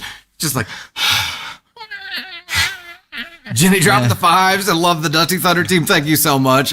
Nikki, agree with what you just said, Dusty. My heart bleeds for people like that. I love you both and the entire team. You guys are dope as F. Thank you so much. Mercy dropping the 5. Haters gonna hate. Baby, I'm just gonna shake it off. And haters gonna hate. Haters gonna tate, y'all. Taters gonna tate. Darian dropped the 5. Love the Dusty team. Spicy story. Yeah, we get to go spicy story mode here, don't we? And we also got to get. We're rapid fire stories. Okay. Here's what's happening. And we got to get Tony Spark up too. Well, here's what's about to happen for the new segment on the show, Rapid Fire AITA Stories. There are 4 AITA stories on here. They're all very short. Dusty, you will read the stories. You and Caden will give very short feedback on them, like 1 minute per story. We'll squeak the chicken or something. I don't know at the end of it. I don't know. But it's going to be short stories. We're going to get these in, and this will be quick feedback, instant feedback, boom, go. And then after you're done with these 4 stories, you'll read Caden's story number 1, get Caden's feedback, and then we just hit the YouTube goal, so we'll read the spicy story after that. Boom. Heard. Thank you. And Embracker dropping the 5 and here for Caden's chicken, both the inhales and their XLs. Thank you so much. Yeah, you guys hit that on the YouTube side. Let me set up the next one on the YouTube side, and then we'll get rocking and rolling. Welcome to the very first edition of Thunder Quickies. We're going to have to create a graphic for that now. Okay, so we're going to go for a shirt change, a confetti now. Not TikTok, YouTube side. Let me start another one. This one will be a little smaller. Shirt change and confetti. Start the goal. Okay, here we go. Quickie time. Question for both of you. Should I stay in split screen while I read these because they're so short, or should I go full screen and then bounce to... Okay. Caden Thunder doesn't want to be on screen that whole time. Okay. We'll get a minute after the story ends for discussion here, and we'll be prompted by the chicken sound whenever that minute is up. Thunder Quickies begin now. Am I the astronaut after selling a concert ticket that I bought for my ex? My ex and I broke up at the beginning of... Lying. I don't know how I got up there. Okay. Starting over here. We will get to that story momentarily here. Here, Thunder Quickies begin now. Am I the astronaut for changing my roommate's Netflix password after they used my bank card to pay for their account without asking? My roommate apparently forgot their card details or something, so they used my debit card once, and I trusted them. Next month, they set their Netflix to auto-renew with my card and didn't even bother to ask. I changed the password and restricted my card. He's furious and says I made him lose a subscription they paid for emotionally. Not gonna lie, I think he has too much of an ego, but still, am I the astronaut? Edit, yes, I did close/freeze the card. I'm still waiting for the new one. Thoughts? Go. I want to emotionally buy 5 Lamborghinis. What's this? What is he? They were paying for things emotionally mean. This is the same does thing. that mean? It's the same thing as making spiritual amends. Yeah, how do you emotionally pay for things? It's easy. Just I love lamp, so I bought lamp. emotionally. Is that how that works? Okay, no, it's NTA. No. You did what you had to do to protect yourself, because if you hadn't done this, there would be an escalation. 100% NTA. Tell him. Yeah. No. No Netflix and chill for you. Thief. Not you, OP. OP, you're good. All right, next one. 45 seconds. Okay, next one. AITA for posting a clean the toilet sign in the work bathroom. Was this you, Candy Thunder? Am I the astronaut for posting a sign that says, got explosive poops? Please pick up the toilet brush and clean up after yourself. Thank you. For context, I work at a small business that has multiple restrooms, but the one inside the production area is the one that is used by us employees. The other is more private, mainly used by the boss for his morning poops, LOL. Lately, the main bathroom toilet has been spackled nearly every day, and after a particular person uses it, he leaves it in an absolutely disgusting state after using it, and the ladies have been a little upset because they also used the same restroom. Yesterday, a sign was placed on the inside of the door instructing people to clean up after themselves. This morning, someone took it personal and called the boss to complain. The boss called me, he was laughing, and asked me to reword the sign, not because it isn't needed, but because the dirty deucer was complaining. So, am I the astronaut? You left booty crumbs on the toilet? Not my butt dust. Not my butt dust. Busty Thunder? That has been an actual thing in this office before. Butt Dusty Thunder. Not my butt dust. Look, this wouldn't happen if we had a bidet. You do the crime, you do the time, or you clean it up. You know what I mean? So look, I feel like we should all have a very Boy Scouts like leave no trace methodology when it comes to restrooms, right? If you go in there and shit your guts out and drop a deuce. If we had a bidet, there would be no issues. It's like a water park for your rear end. Next. Hold on, I just feel like we need to clarify that the butt dusties were not by anybody who's currently in this office. Yes. Wasn't me. Needs to be It's all I can clarified. say. It was, no. All right, next one. Is that you ringing over there? My altimeter. Will I be the astronaut for canceling the bounce house for block party?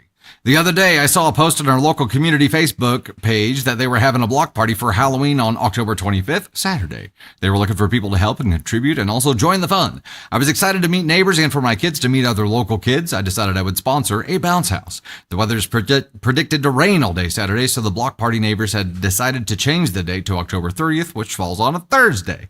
So would I be the astronaut for canceling the bounce house since that date doesn't work for my family's schedule and we won't be able to attend? I'm ultimately responsible for this rental if something happens to it. For additional context, I do not live on the same block as the block party, several streets over. I have a regular work schedule, and my children have school and parties and to prepare for on October 31st. Bounce houses are so cool, and I love them so much. That's the end of that thought? How come everything you say feels like it stops at a comma? But the second half of the sentence just never arrives. You know how like wasps rub their hands together? He says it because he saw a wasp crawling around outside earlier for like 3 hours. I'm like, still cold there. weather is Still there. He's like, winter's coming. He's not very happy about it. No, and my question here is now, it doesn't sound like anybody outside of your head has made you feel like an asshole about this, but you're feeling like an asshole Just about this. offer for No. the others to pay. Be like, hey, I'm not going to pay for this anymore. I'm not going to be there. Y'all want to pay? If not, no bounce. You know no what? bounce for you. That's a really smart way to approach this because it gives them the opportunity to take it over. And then they can't hold it against you. Yeah. Okay. Here is the final. Is this the final? Okay, this is the final Thunder Quickie. Am I the astronaut? Sorry, go back to this. Am I the astronaut for making my partner a home-cooked meal? How dare you? Suggested something for dinner, pasta with spinach and chicken with lemon and garlic. Told him exactly what it was and what was in it. He said, sure. wasn't really bothered. I spent ages making it from scratch. He sat on his phone, didn't offer to help or ask how it's going. When it was finished, he didn't say thank you. We sat down to eat. He said he didn't like it. He doesn't get lemon pasta. I said, it's a common dish. I've had it before. I said, I'm sorry, he doesn't like it. I know he can't help not liking it. He was in such a mood, pushing his plate away, saying he doesn't know what he can eat now. I suggested what we had in the flat. Soup, both tinned, and some that I made from scratch, as well as other soup, chips, a suggested takeaway, but he didn't want any of these. He walked out of the flat and said he's going to go get something else. I'm sorry he doesn't like it, but why am I made to feel like the bad one here? I've spent ages making a home-cooked meal, and he's in a mood with me. Also, if this was flipped, I would have just eaten it to be polite and later told him it wasn't quite for me or suggest a tweak for next time. We've been together for over a year, but friends for 10 plus. Am I the astronaut, or is he? Suggestion. You take the booty crumbs from the toilet from the previous story, and you scrape them into a bowl. There's the comma. There's the comma. Where's the other half of the sentence? I mean, you scrape them into a bowl, and then you put the bowl in front of him. And then what may be. It's like, croutons. Yeah, croutons. Tiny ones, which I guess and is then he's like going to a eat them, and he's going to be topping. like, this is actually pretty good. Crumb topping. I've had this before. Crumb cake. Okay. So, I think, yes, he was probably in a sour mood, and if that was directed at you, he is the asshole for that. If he was just grumpy because now he's hungry and he doesn't know what he wants, and he's in that spot but doesn't really like lemon stuff, this could also be another failure to miscommunicate. Because so far, he didn't said anything to you directly about you fucking up. You might just have that internal monologue going on. So Shit on his wall. shit on his wall. Okay, now I get into the Caden story, correct? Okay. That was Thunder. The end of Thunder Quickies. Some people were what? No, you don't like Thunder Quickies? Rapid Thunder. Thunder Lightning. Chat, what are we naming the chicken? That's the chicken's name? Oh, that needs to be the symbol for it.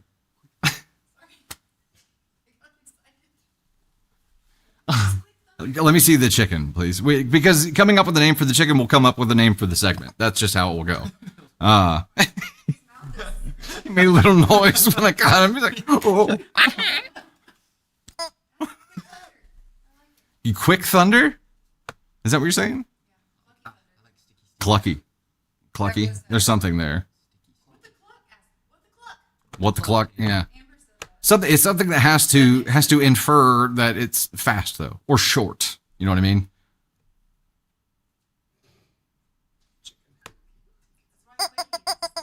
Hot talk.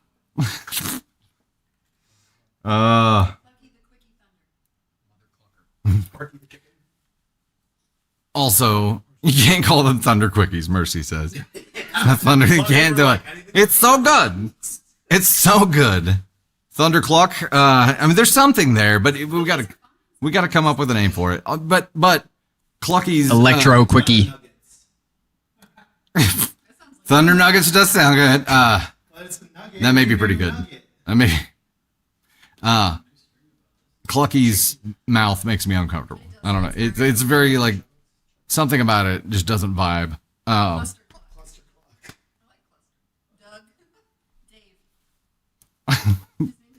Dave. His name is Dave. Okay, well there's it.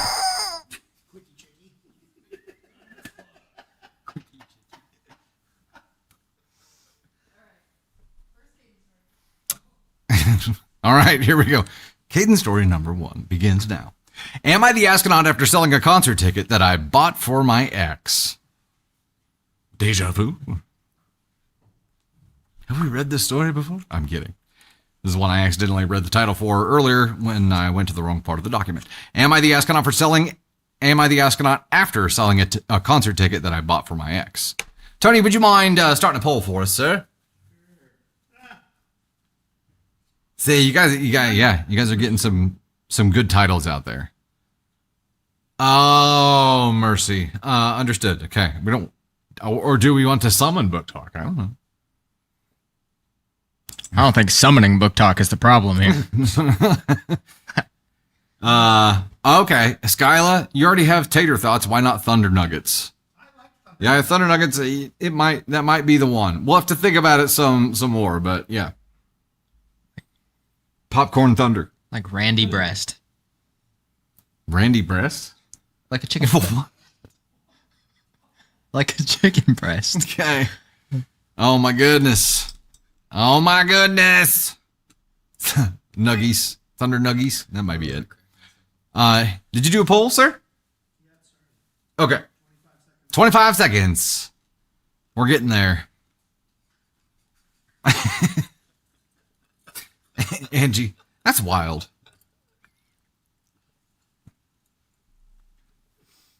Luke Skyclucker.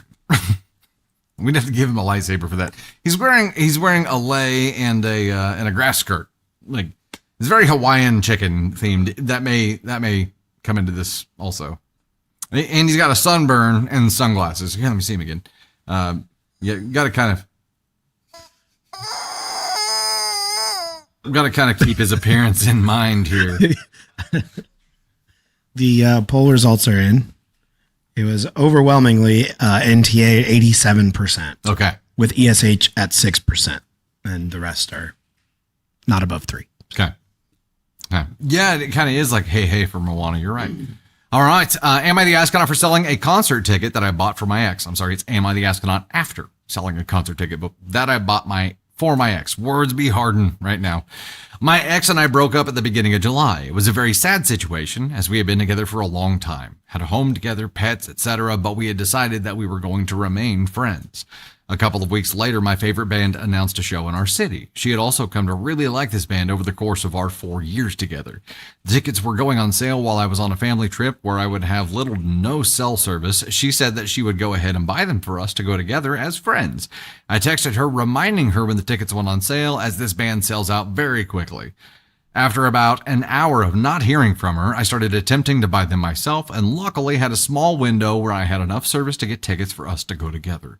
A few weeks ago, she decided that we could no longer be friends as it was hurting her mental health and that she needed space.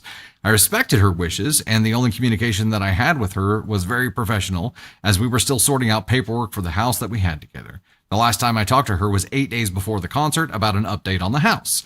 3 days before the concert, I sent her some money I had agreed to send her for the house, and she never said anything to me or even acknowledged it. At this point, all paperwork and finances were done with the house. I figured her lack of reply made it very clear that we were not on speaking terms. I assumed that when she said she didn't want to be friends, that included that she didn't want to go to the concert together because, after all, I had bought the tickets for us to go together as friends.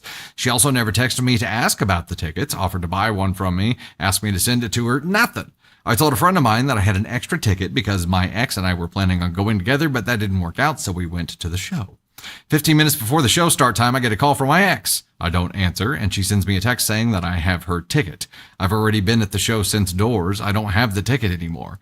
I tell her that I gave the ticket to someone else and she said she didn't want to be friends anymore. She then asked if I was serious and I repeated myself, saying that she didn't want to be friends anymore and that she's been posting on social media mocking me and making fun of me, including my physical appearance. She then explodes, calling me an asshole, a piece of shit, telling me to burn in hell, a prick, anything you can think of. I genuinely thought that if she was interested in the show, she would have texted me. She said she didn't want to be friends and that she needed space, so I respected that. Am I the astronaut for giving her ticket to someone else? Thoughts?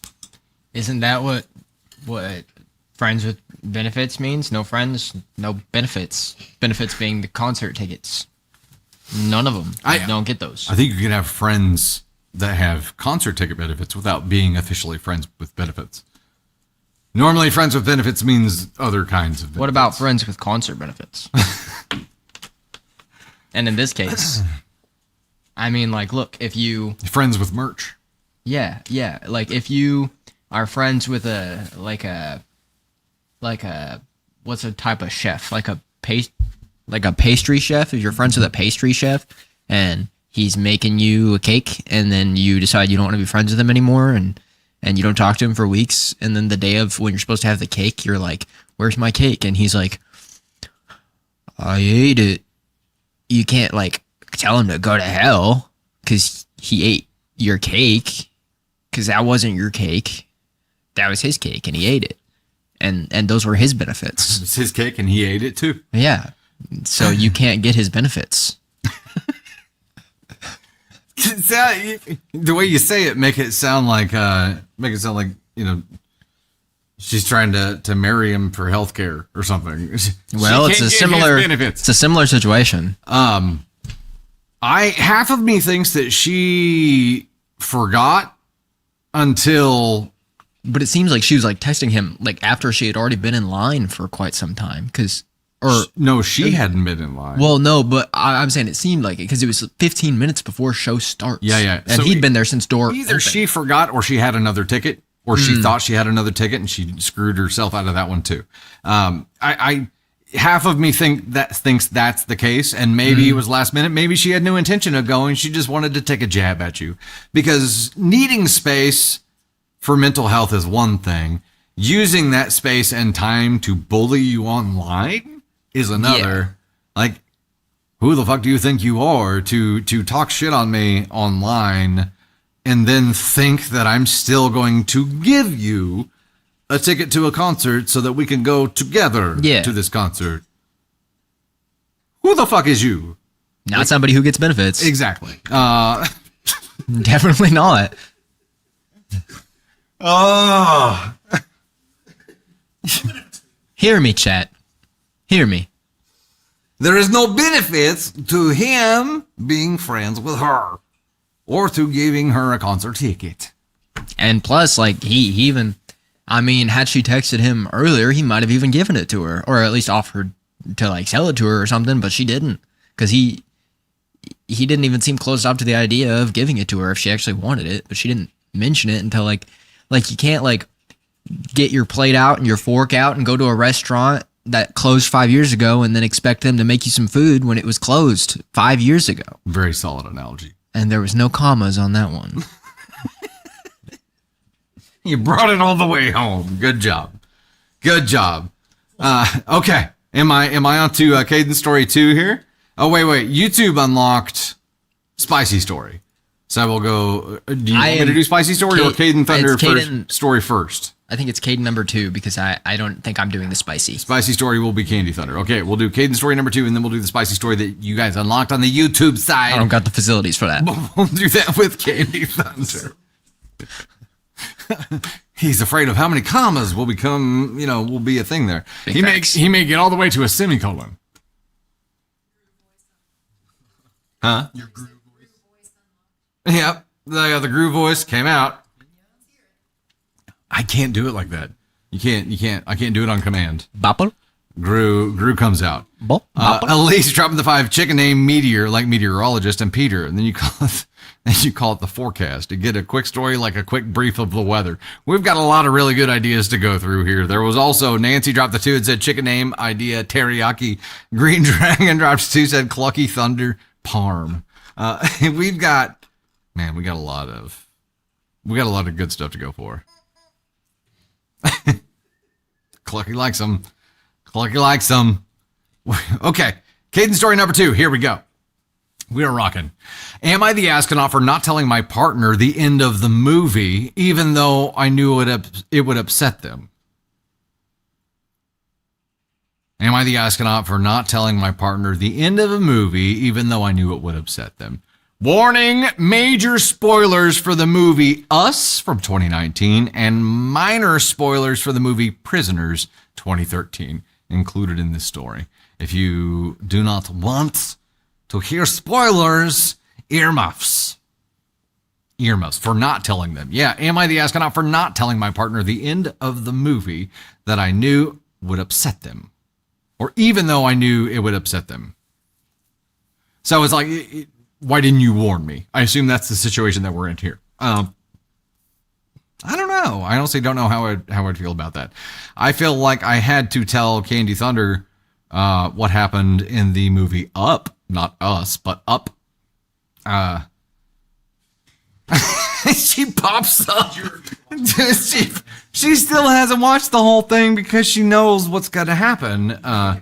But But here's the problem. Whenever you warn somebody about an ending or a part that you think is going to bother them, they miss out on the entire journey. And that journey is super fucking redeeming, right? So it's yeah, that bad thing happens. Yeah, that thing sucks. But the redemption journey and the him just adventuring like this one last time for her is so fucking great. So I think you could try to protect them, but there's also a lot of benefit in those kind of things that they may miss out on.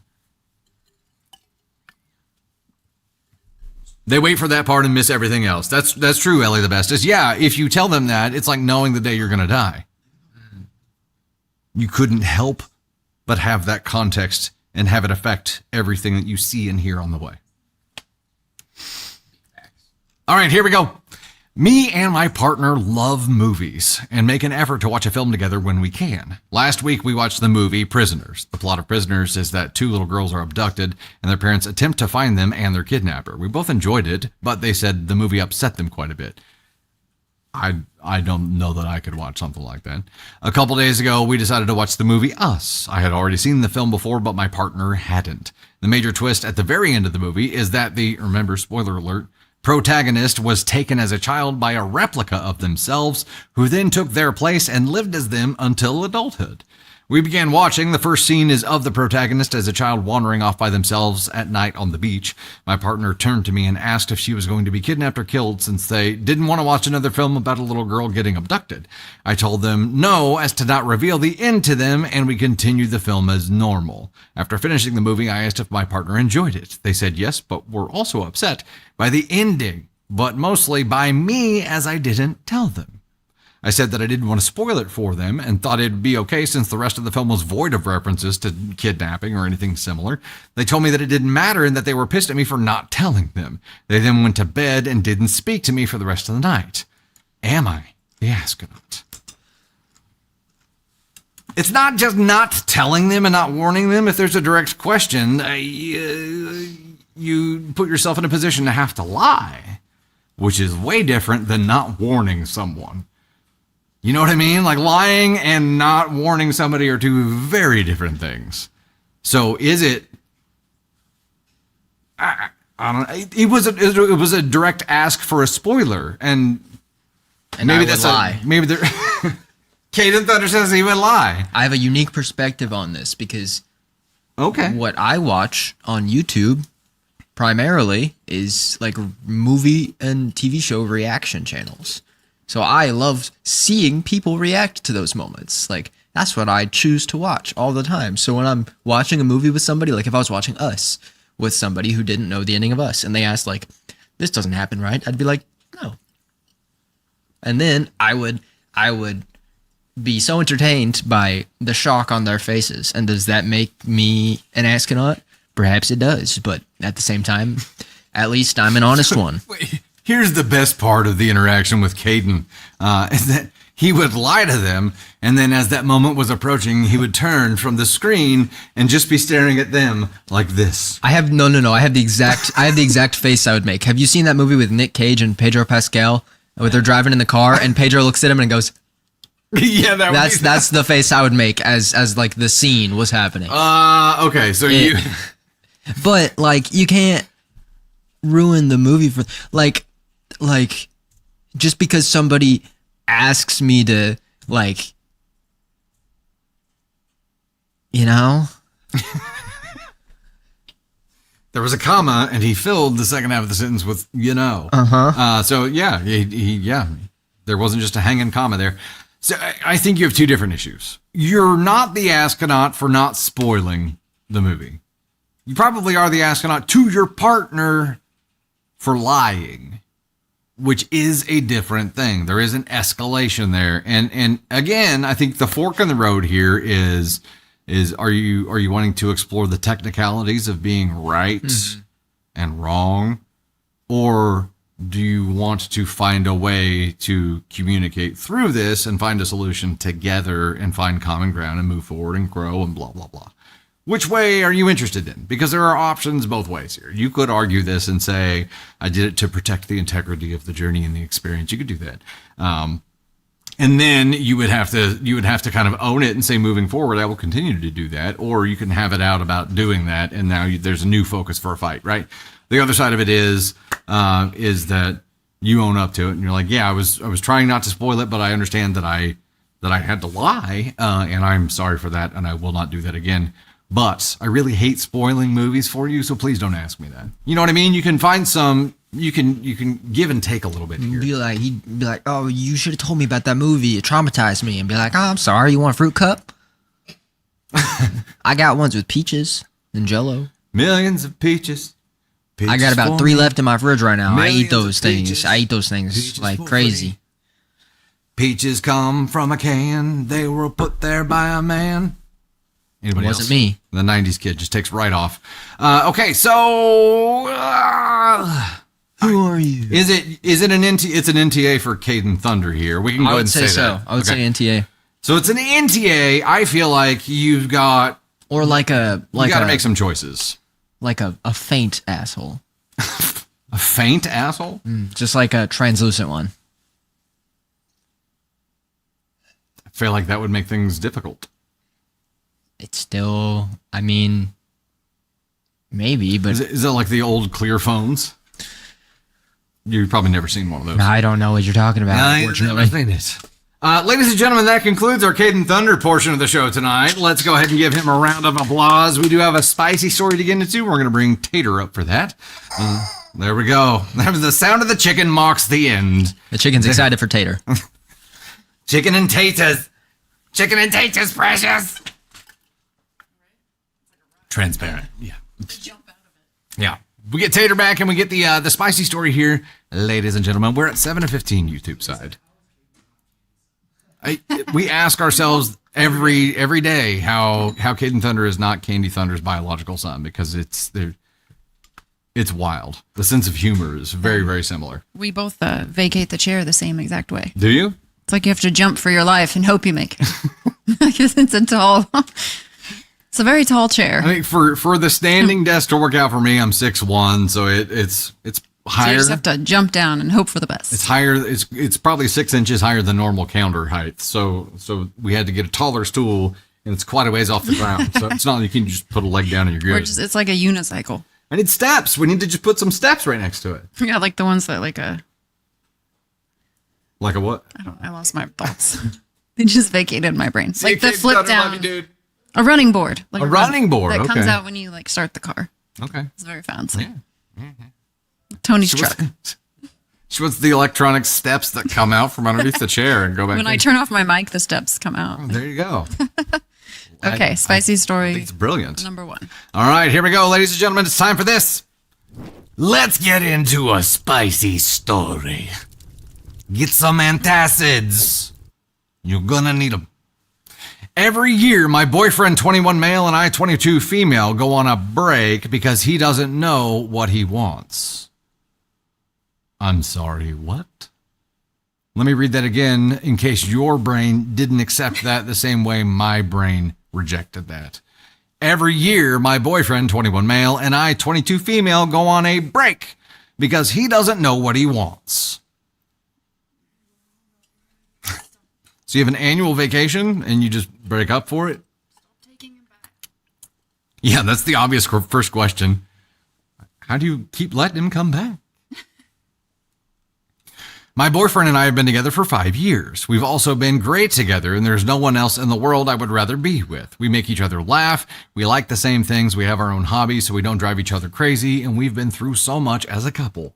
I am in graduate school a state away from him, about a 4-hour drive. We went into long distance fairly easily, so it blindsided me when he suddenly told me he didn't know if our relationship is what he wants.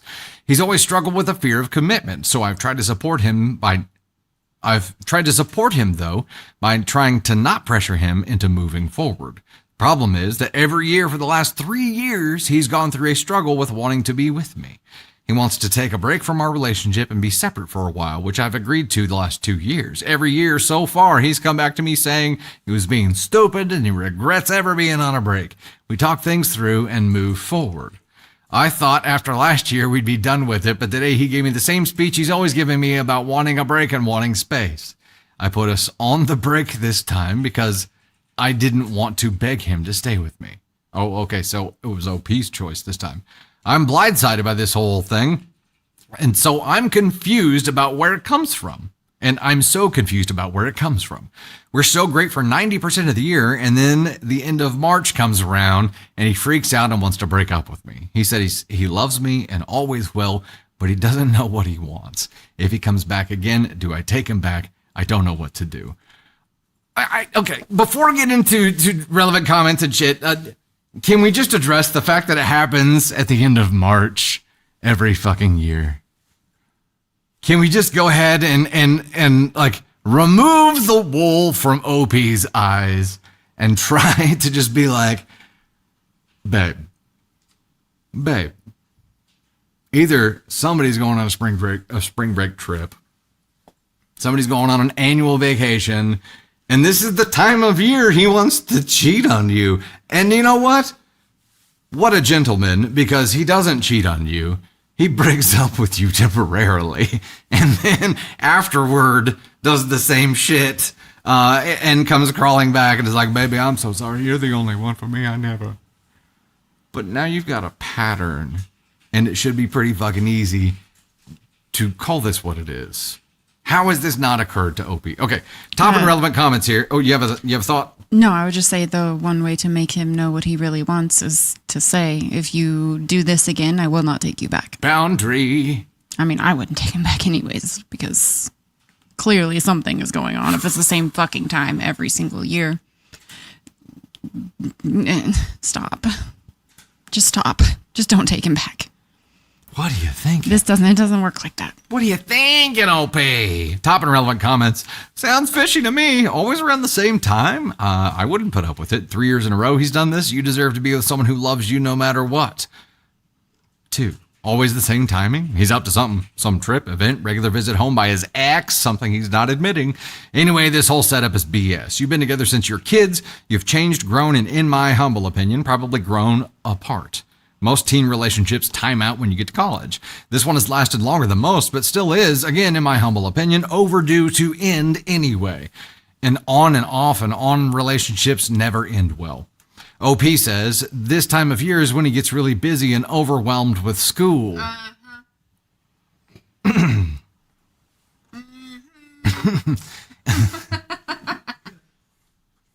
You're long distance. How could that even remotely? If he's going to school in another woman's pants, you are correct. I attribute the timing to that. I don't suspect anything else is going on behind my back. No, it's not behind your back anymore. It's right in front of your fucking face. He's a really good person and not at all the type to be sneaky. I told him not to contact me unless he's willing to fight for me this time.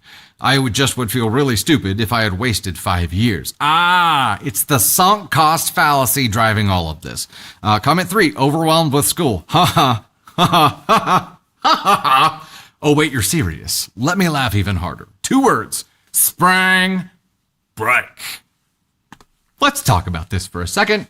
Oh, wait, no, there's another OP response. Oh, no. Okay. Read it. I'm sorry. Invested. I'm going back. OP response. His spring break already happened 2 weeks ago. He visited me. It's not spring break. 4, definitely sounds fishy. Does he ever go on spring break somewhere? Sounds like he wants the break to go bang other people and do some shit that would cause you to break up with him for good. So he does this as a way of not feeling guilty, like having his cake and eating it too. There is a final update here 3.5 months later. Before we get into that, we gotta talk So about it's not this. his spring break. Someone else's spring break? Or ex visiting back home, that's a possibility. Something is happening around this time every year, and that would be the question I'm asking. Like, what is happening that time of year? I could understand needing space to concentrate on your studies, so I'm not as available, but breaking up with you because he doesn't know what he wants, is telling you what he wants, and then he comes back around.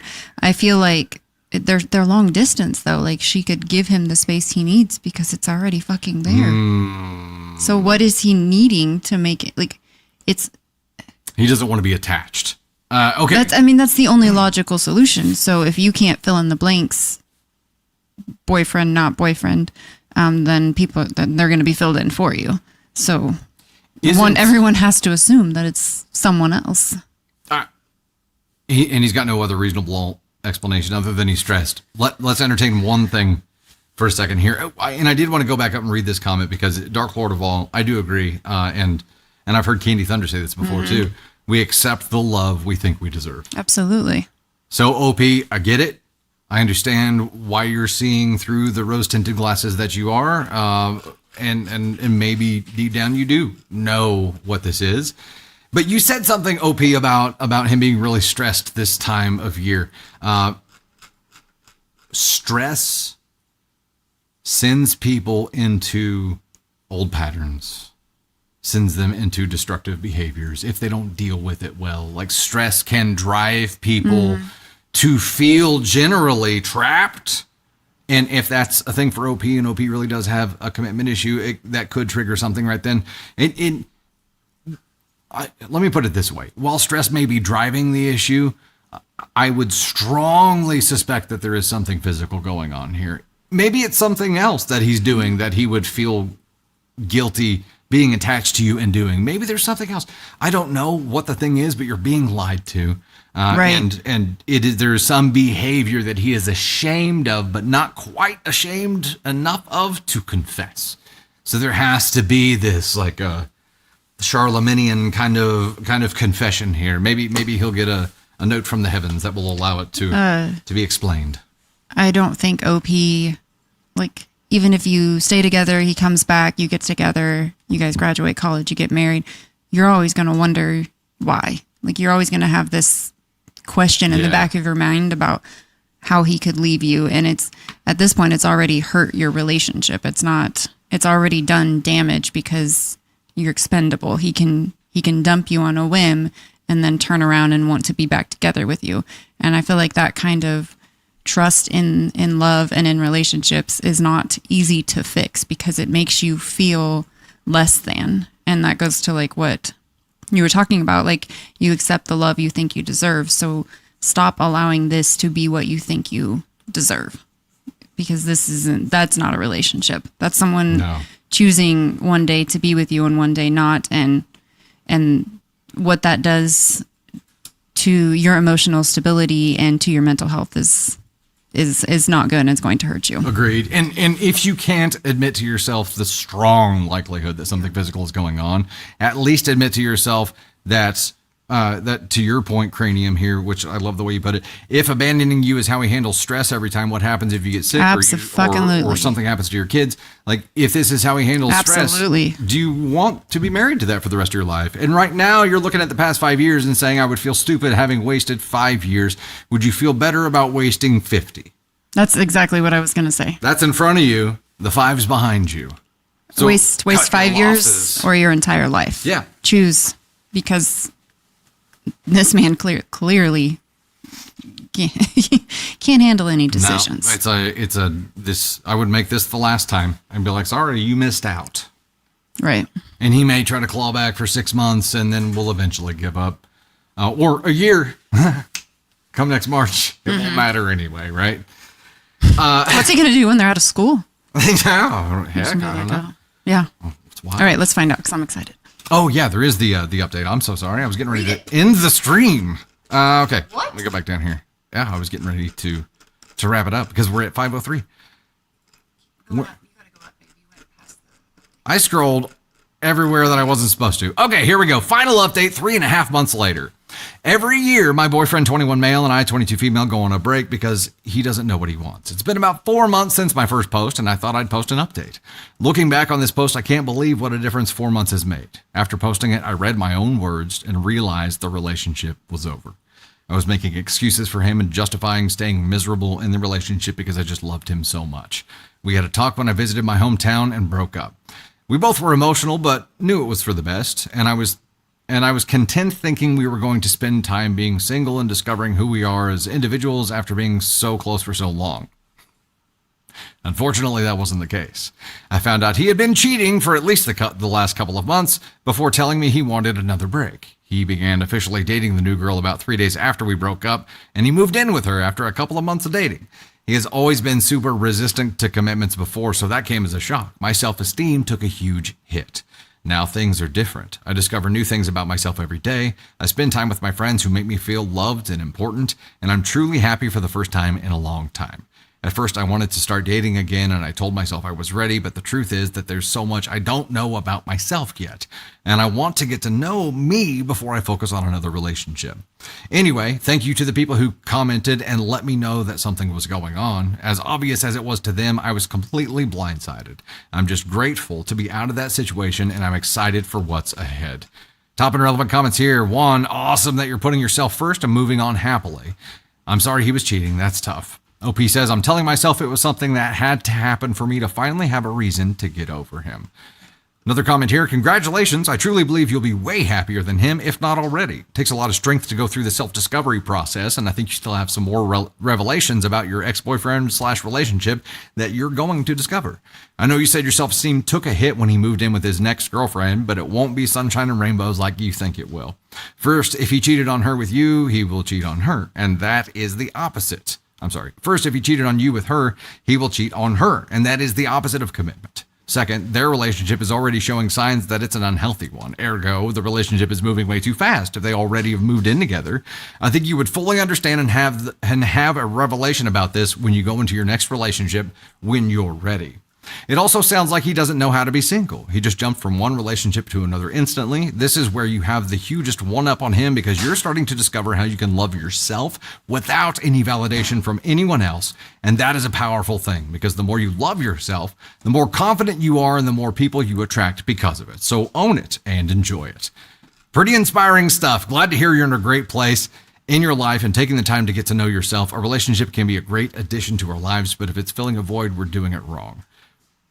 No other person can fill the me-shaped spot in your heart. OP says something I had to learn the hard way for sure. In the end, I'm so grateful that it happened.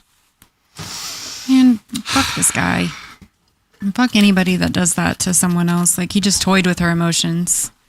And he used her, basically. And obviously it was, love is blind. And I think that's a saying for a reason. Because she was in love with him. But no matter how hard you love someone, you can't make them love you back. You can't make them want to commit to you because you love them harder. It just, life doesn't work like that. But to be able to be given the gift of learning about yourself and figuring out who you are at the age of 22 is something that he will never get. Yeah. And is something that will, his whole life, he'll be chasing the next high of whatever it is that he's looking for. And to say that he doesn't know what he wants and he's afraid of commitment, and to watch him do that with another person, I'm sure it was heart-wrenching and that it hurt. But don't let that hurt become who you are. Let that hurt power you forward and help you heal and become the person that you want to be. Yep. And that's like hindsight, looking back from almost 40 to, like what we go through in our 20s to define who we are. And so she gets to do that without being attached to some dead weight.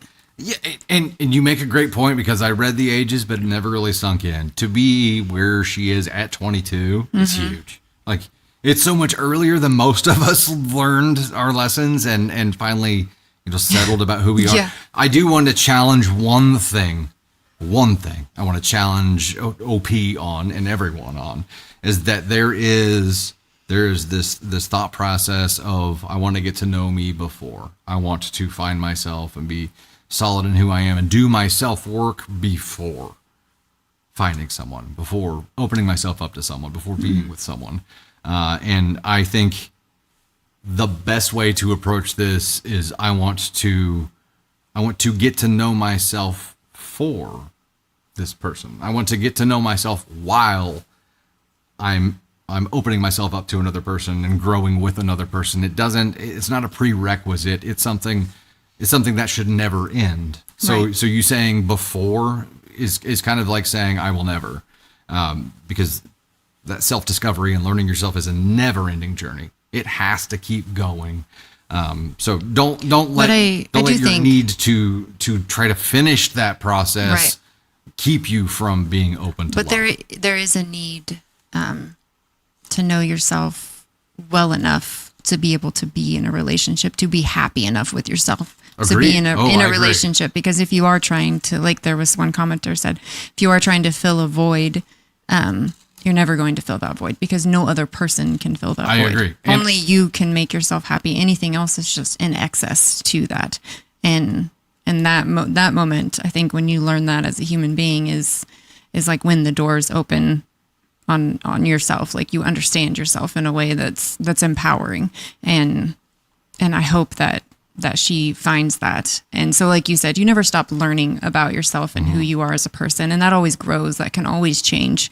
But to know how to make yourself happy and to be in that state of happiness, even in the face of adversity, is what I agree. is what really sets you up to be in a healthy relationship. And what absolutely you know is wrong in a relationship when it makes you feel a certain way, like she was feeling the miserableness of that relationship is what makes you realize that you're in the wrong relationship once you know what happiness feels like. Agree. And I think let me amend my statement here. I don't think you should not work on yourself before getting to know somebody. I think you should start before. Don't wait on yourself to finish getting to know yourself before getting like opening yourself up to someone else, because it is. And my point there is don't believe that you're going to do that work, then you're going to get with somebody and you won't have to work on yourself because everything will be fine. You're fixed. We're never fixed, right? Like we're humans and we require constant maintenance. Constant. I'm a 1982 Oldsmobile. I need quite a bit of work. That's where we're at. All right, ladies and gentlemen, thank you all so much for hanging out with us today. We'll go ahead and start wrapping ourselves up here. Never stop working on yourself, Mama Bear. Yeah, that was my point. I feel like I said it really poorly, though. Words be hard. Ashley, Tina, there's Clucky, whatever the chicken's name is. I'm just waiting for it to make it sound. I'm like, Kirsty dropping the PSLs as well. Mrs. Drex, thank you so much. Greatly appreciated, Diane. I saw the compass star looking thing. It won't show me what the title of it is, but it looks super stinking cool. Thank you guys so much. Yeah, we're going to get VIP started up. Give us about 10-15 minutes to get that set up. The next public live is going to be on Sunday, October 26th, 9 p.m. Central on TikTok and YouTube. Is that Sunday or Monday? The 26th. Okay. Oh, yeah. Chiefs do play Monday night. Okay. It'll be Sunday night. Sunday, October 26th, 9 p.m. Central on TikTok and YouTube. The next Wednesday live is going to be the 29th, 3 p.m. And that's the Halloween live stream. It's going to be fun. It's going to be a good time. So do not miss that. Please be here for it. We want to have fun with you. Don't forget, we're going to have the YouTube exclusive live tomorrow night at 9 p.m. So YouTube, members only, 9 p.m. tomorrow from El Home Studio, from Casa de Tormente, from Imperfect Storm Studios. All right, we'll see you here in about 15 minutes. Thank you guys so much. Love the love. Love the love.